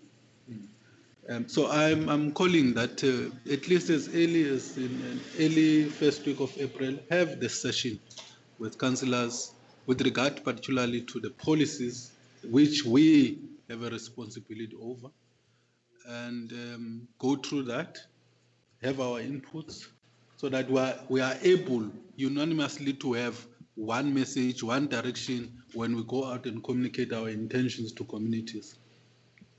And secondly, have a better understanding on the tariffs. What it means, why, how did we arrive at that particular issue? And we're able to communicate and speak to our people. If there is a review based on comments, what are those reviews? Where are the challenges? What will be the impacts of the review of the tariffs if we are to review the tariffs? Or if we accept the tariffs, what are the implications? Councillor Kamkam raised the issues of rebates. When I raised my concern also with the Deputy Mayor, he raised the issues of rebates. Because we've taken off rebates in certain areas. What it is that we must do, what it is that we must communicate out there, to the people that pay the rates in this municipality. So I was requesting that, let's do that. We have now tabled the budget, we comply, but it does not end that we must engage on this budget. We must engage also on the policies, because I am worried about the policies, because the very same officials who draft these policies, they tend to say those are the policies of councillors. But in the manner in which they do it, it does not represent that we are the authority. So we need to go through those policies and make sure that they talk on our intentions, on also trying to assist the communities. So I just wanted to say that, Speaker, for compliance purposes, I will go with the recommendation. Thank you. Thank you. Is there a seconder? Deputy Executive Mayor, Councillor Tomai. Thanks, Speaker. Speaker, this is the important. That's why you are here. That's why we are council. We talk about budgets to our communities. We explain that your needs, we turn them into money. That is why there are draft budgets. Speaker, to me, this is an embarrassment. Nonetheless, we still have time to go and consult. But as Councillor Mbali is saying, there's a calendar. I don't know whether those big calendars are not in offices now. Our sole responsibility is to look, because we function through a budget. We cannot get money anywhere if we don't have a budget. But this budget, all these councillors must be involved in crafting them. But yeah, Speaker, we are here, we will get disappointed, but we must soldier on. I will go with the recommendation, Speaker, because at least we do still have some time. It's a compliance matter, then therefore we don't have a choice. Thank you very much. Thank you. The item has duly been proposed and seconded. Proposed by Councillor Mbali, seconded by Deputy Executive Mayor Councillor Kabai. Thank you, Councillor. Can we move to the next section? Corporate services. There is 2 items under section 3. First one being item C/3/210/023/21. And it's a customer care section as a report for February 2021. You will find the report on page 222 up to page 373. Item 7. Councillor Mbali, Councillor Kabai. Thank you, Speaker. Speaker, we had a very fruitful workshop last week. I want to commend all the leadership was there, the councillors, and they made a whole lot of suggestions there on how to craft, especially that section, because it's also the ones, that section is also one of those sections that are problematic. That section deals with the communities. But Speaker, I want to say thank you very much to the councillors and the officials, especially the director. We were there until the end of the workshop. Also, it was for the first time I see the executive mayor being a lecturer. He was very prepared, and whatever, Speaker, that was discussed there has been noted down. There's a report that is coming that is going to solve most of the challenges that we have at customer care. So with those words, Speaker, I would like to go with the recommendation. Thank you very much. Thank you, Councillor Kabai. Deputy Executive Mayor, is there a seconder? Yes, Councillor van Reijnen. Thank you very much. That concludes the item. Then we move over to item C/3/211/03/21. The approval of the COVID-related danger allowance policy for 2021. You will find the policy and the report on page 374 up to 385. Item 7. Councillor Swart. Thank you, Speaker. We discussed this during the Portfolio Committee meeting, and I raised some concerns, and we agreed to bring it to Council as a committee and then to raise the concerns here. Firstly, if I recall correctly, Salga has said municipalities must determine themselves whether they want to have a risk, a danger allowance policy in place. And we need to look at it based on affordability. So that's the one concern I have at the moment, is in terms of affordability. And with not having seen the budget yet, because we only received it yesterday, I don't know how much is accounted for in the budget for any danger allowances that we may want to pay. But what's also concerning is the discrepancies between the Department of Labour and government in who is in the high-risk category and who is in lower-risk categories. And I don't know if a proper analysis has been done on the potential financial implications to the municipality if we have such a policy in place. So I'd really like to see us refer this back and to actually go through it properly, looking at recommendations from medical personnel as well in terms of who is regarded as being high risk. Because according to the labour definitions, it's mainly medical personnel that are in the extremely high and the high risk categories. But according to government recommendations, municipal waste collection person is in the high risk category.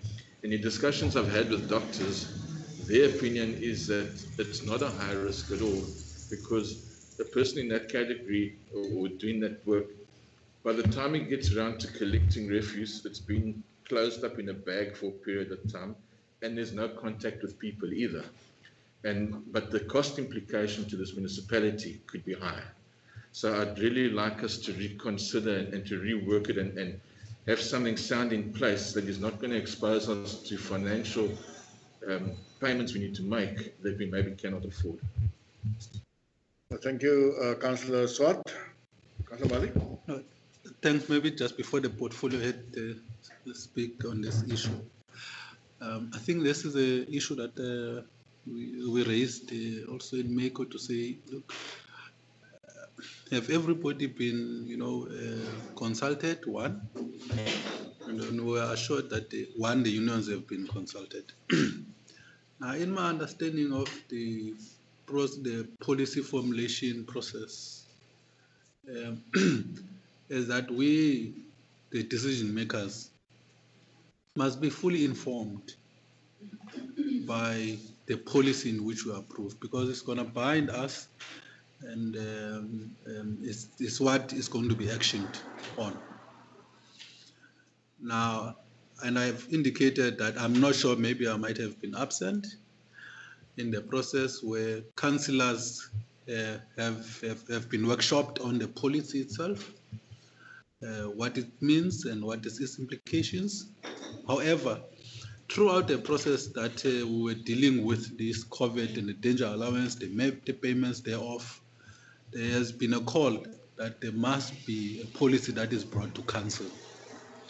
And the policy must be brought to council so that finally council has a policy that deals with the danger allowance that allows us to pay. I'll say also, if one looks at point number 2, which we agreed on, if we adopt this policy, then it no longer becomes draft. Then it's a policy. It becomes a policy. So point number 2 can't speak about draft being utilized because it's going to become policy.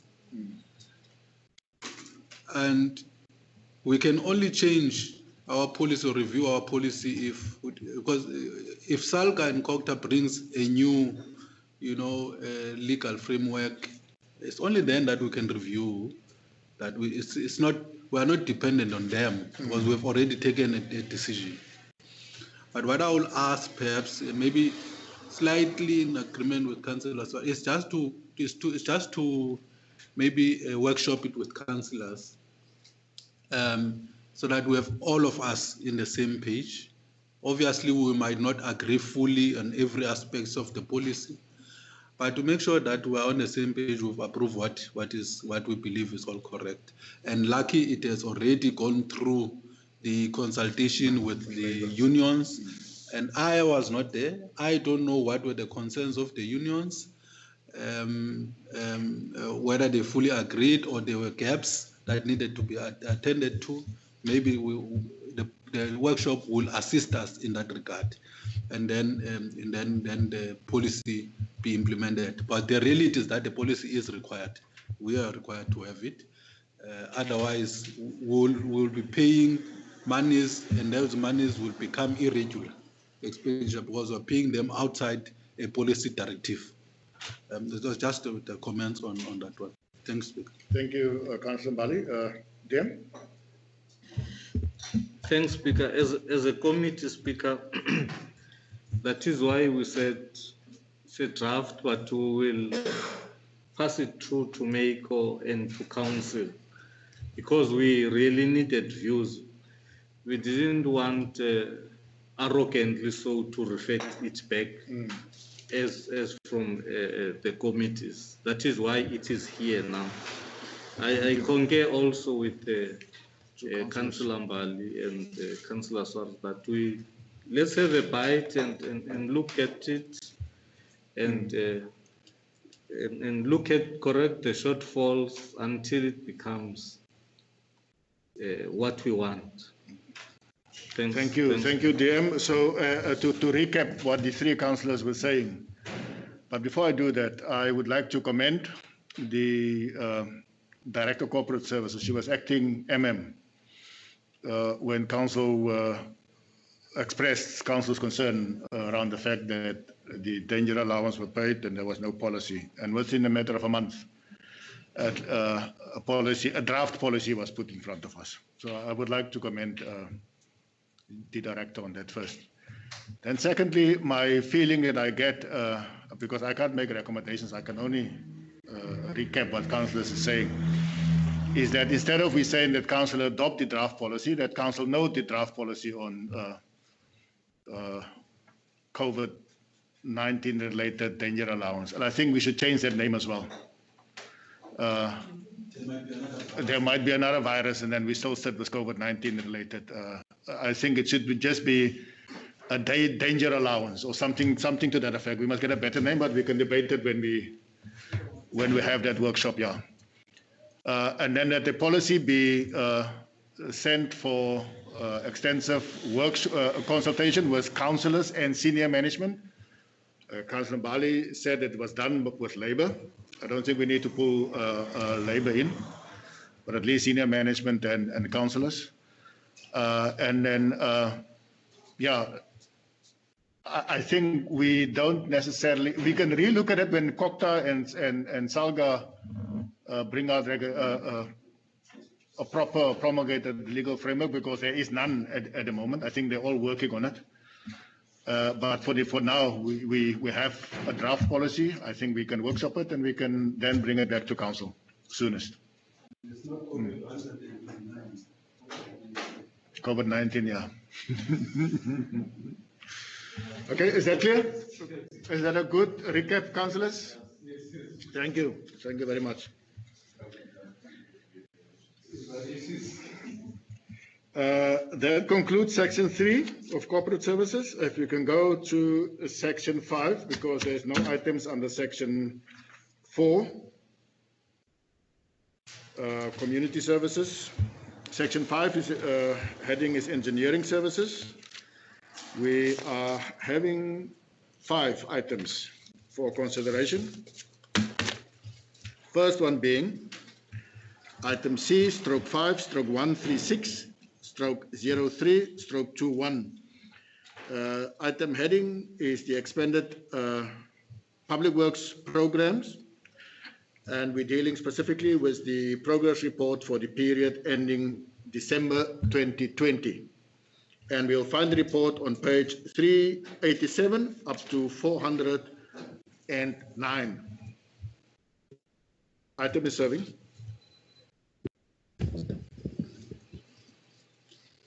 Councillor Swart. Thank you, Speaker. The executive summary is very concerning in terms of what is not being done and actually losing us grant money. It's actually staggering the amount of money that we're actually paying out of our own funds for EPWP. And the numbers being reported that seem to vary all the time, where we agreed on a certain amount, if we still lowered the rates, agreed to try and employ more people, and it's even exceeded that. And it's all coming out of funding that I don't even know if it's budgeted for properly or not.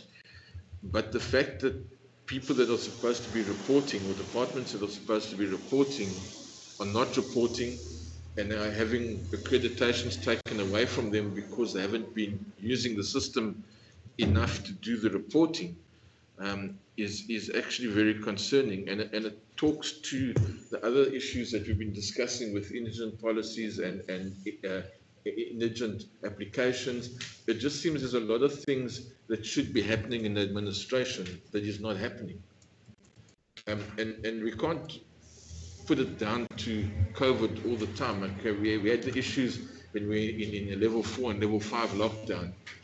But as we've come out of these hard lockdowns, most people have been back at work, or should have been back at work, or working from home. And a lot of the things can be done remotely. And it's just concerning that we're not doing it. And in this case, is costing us money that we're not going to get from our grant. And that's going to become an expense for the municipality out of our own funds again. Thank you. Speaker? Yes. Speaker, Thank you, Councillor Swart. Councillor Mbali. can I use better words from what Councillor Swart says? You can use better words, yeah. He's more English than me. Yeah, he's more English than me. But be as it may, Speaker, we've raised our concerns in the Portfolio Committee, we've raised our concerns as the Media Committee. But one thing that we can say that we took a right decision to remove the EPWP from LED back to PMU. I think that was the correct decision that we've taken. At least we can now see a form of report that tells us what's happening. And that report reflects what we've been concerned about all along. Hence, we put out these recommendations. I cannot say much, Speaker. The report speaks for itself. We'll go with the recommendations. Thank you. Thank you. I'm just worried that there's nowhere that it says consequence management must take place for the fact that we lost some of the grants. Yes. And please, I hope that, and as the mayor normally says, consequence management doesn't mean disciplinary action necessarily. But if it means disciplinary action, we need to sit on this. If we are not going to apply consequence management, you will have the same problem over and over and getting worse by time. So we really need to take note of it. The recommendations is proposed by Councillor Mbali, seconded by Councillor Kamkam. Speaker, you make me feel so much better because you have got the spectacles on and I see you didn't see point number 4. Yes. So at least I feel a bit better now, because I'm also starting to feel my eyes are not that good. But Speaker, we acknowledge this report, Councillor Mbali. We serve in the same committee. And obviously we did raise our concerns in that platform, especially when it comes to the fact that the grant has been reduced because of non-compliance or non-reporting. However, in that meeting, I also did say, from what I can recall, we've got 2 separate programs running.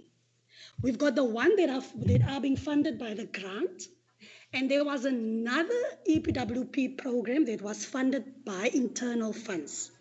If I remember, we took a decision in council.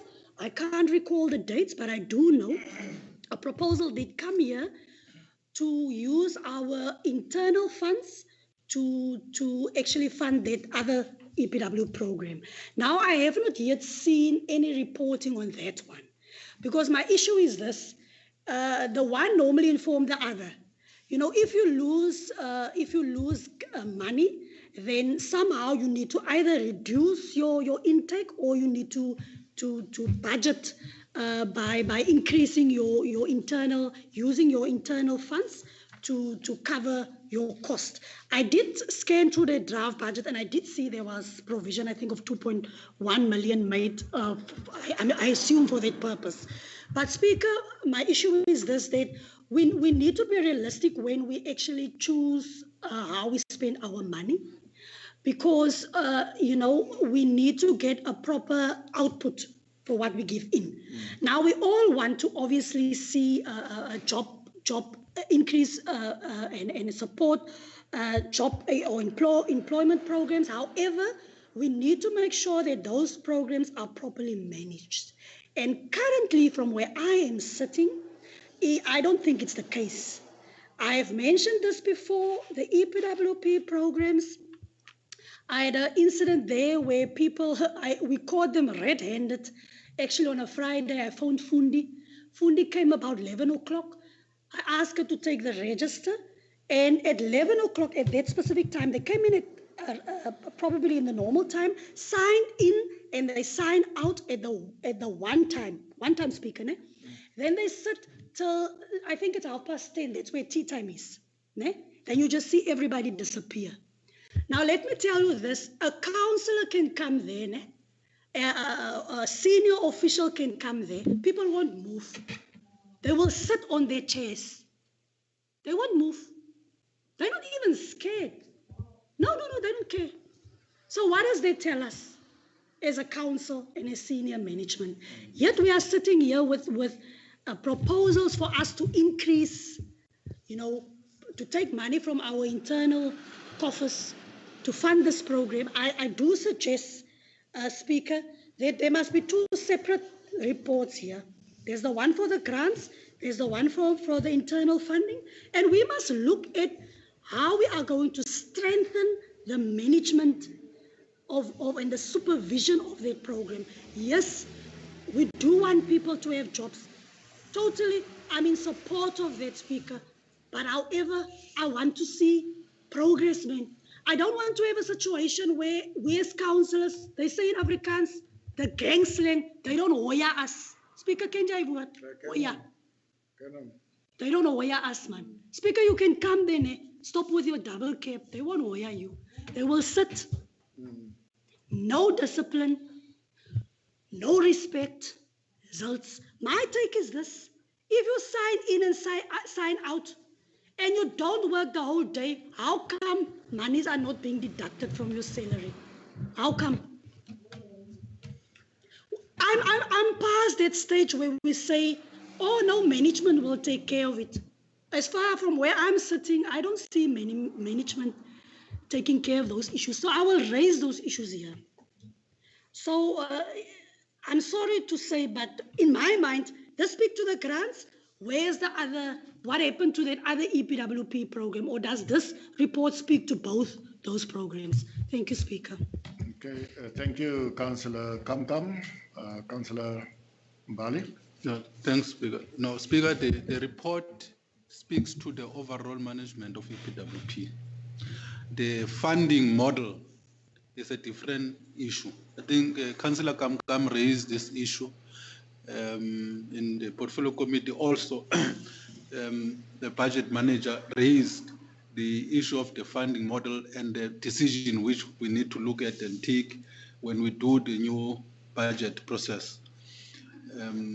I think she even raised the fact that we are using our reserves, and she raised a concern that while we're using our reserves are depleting, and therefore we need to be alarmed by that. I think she raised that we funding in total about 11 million rand on EPWP. So the report looks overall on the management of the EPWPs and the reporting, which was not done. So it looks on the challenges when the MPMU received the management of the EPWP. The manner in which obviously it will not have come now in this council meeting, because we were dealing with the very same report, not the funding model, and the concern that are raised by councillors on part of the funding model which we receive from province or national is concerning, because we are losing that money. But if you were to look at internal as well, we are losing money. We are giving partly 11 million rand because we say we want to contribute on job creation. But we are losing money because we're depleting our own reserves. That's where we're losing money. So it means that we need to, look, and we took a decision to increase the intake because of the pandemic, not on anything else. When we even said then, when the situation normalizes, then we'll revert to a normal way of EPWP intake. So I remember when we were doing that increase. So I just wanted to perhaps to clarify the fact that the report was not looking at the funding model, but rather on the management and the challenges that were faced by EPWP. Thanks, Bill. Thank you. Thank you. Is that clear?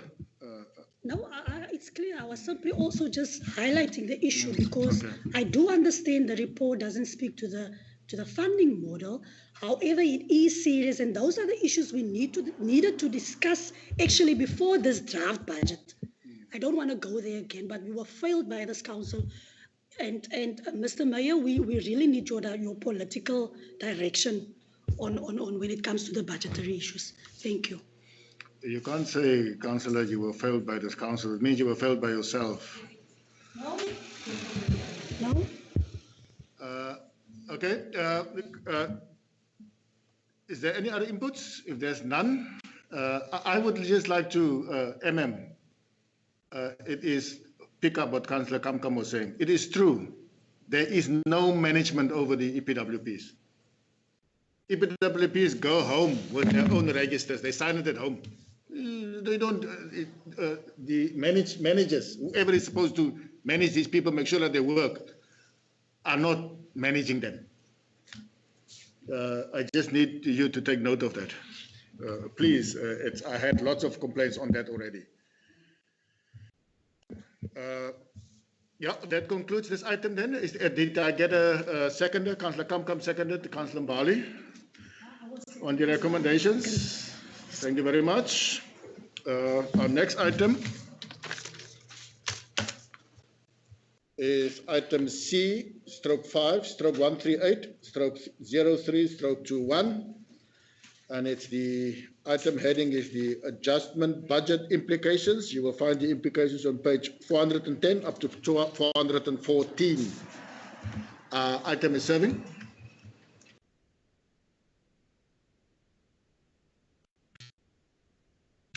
Maybe councillors didn't hear. Item is serving.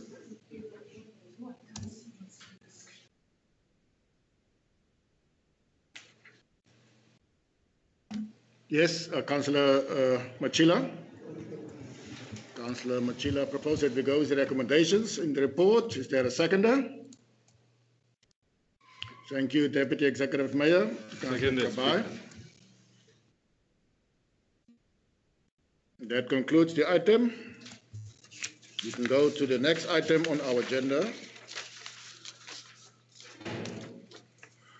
It's section 6, economic development and planning. First item being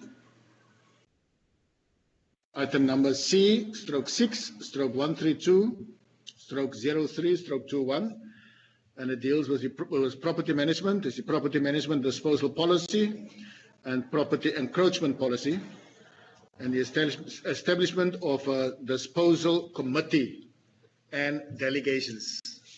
All in one. I remember, Council, this item has served in front of us already previously. Item is serving. Open for discussion. Councillor Mbali. Go with the recommendations. There's a proposal that we go with the recommendations. Is there a seconder?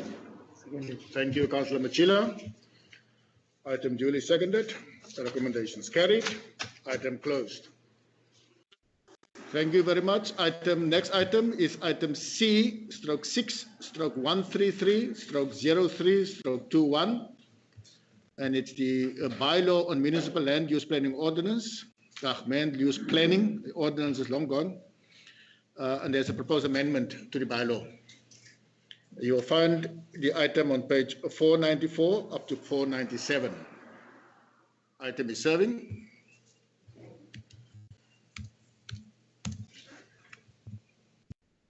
Councillors, item is serving. Councillor Machila. Go with the recommendation, Chair. Thank you, Councillor Machila. There's a proposal. We go with the recommendations in the report from Mako. Is there a seconder? Thank you, Councillor Kabai, Deputy Executive Mayor. Item carried. Item closed. Next item. Item C/6/134/03/21. And it is an amendment to the Spatial Development and Land Use Planning Management Act, extension of validity period for approvals. It's the Act amendment. I'm sure it's in front of us for noting. You will find the item on report on page 498 up to page 502. Item is serving. Councillor Mbali. Go with the recommendation, Speaker. There's a proposal. We go with the recommendation. Is there a seconder? Thank you very much. Councillor Machila. The recommendations by the Executive Committee, by the Executive Mayor is then approved. And that concludes our items on the portfolio of index. We will then go to item 11 on our agenda. And the item 11 deals with urgent matters submitted by the municipal manager. I did not receive any. Item 12 deals with the consideration of notices of motions, none received. Item 13, consideration of notices of questions, none received. Item 14, consideration of motions of exigency, none received. Then that concludes the open session, open part of this month's council agenda. Next item is item 15. Council at this stage goes into in committee because there's a few items that we need to deal with under that. Can I have a break for 5 minutes for us to prepare for the in committee? I'm sure Councillor Nell will appreciate that, and Councillor Olivier. So will some officials. We will adjourn at this moment. We will come back at 11:30.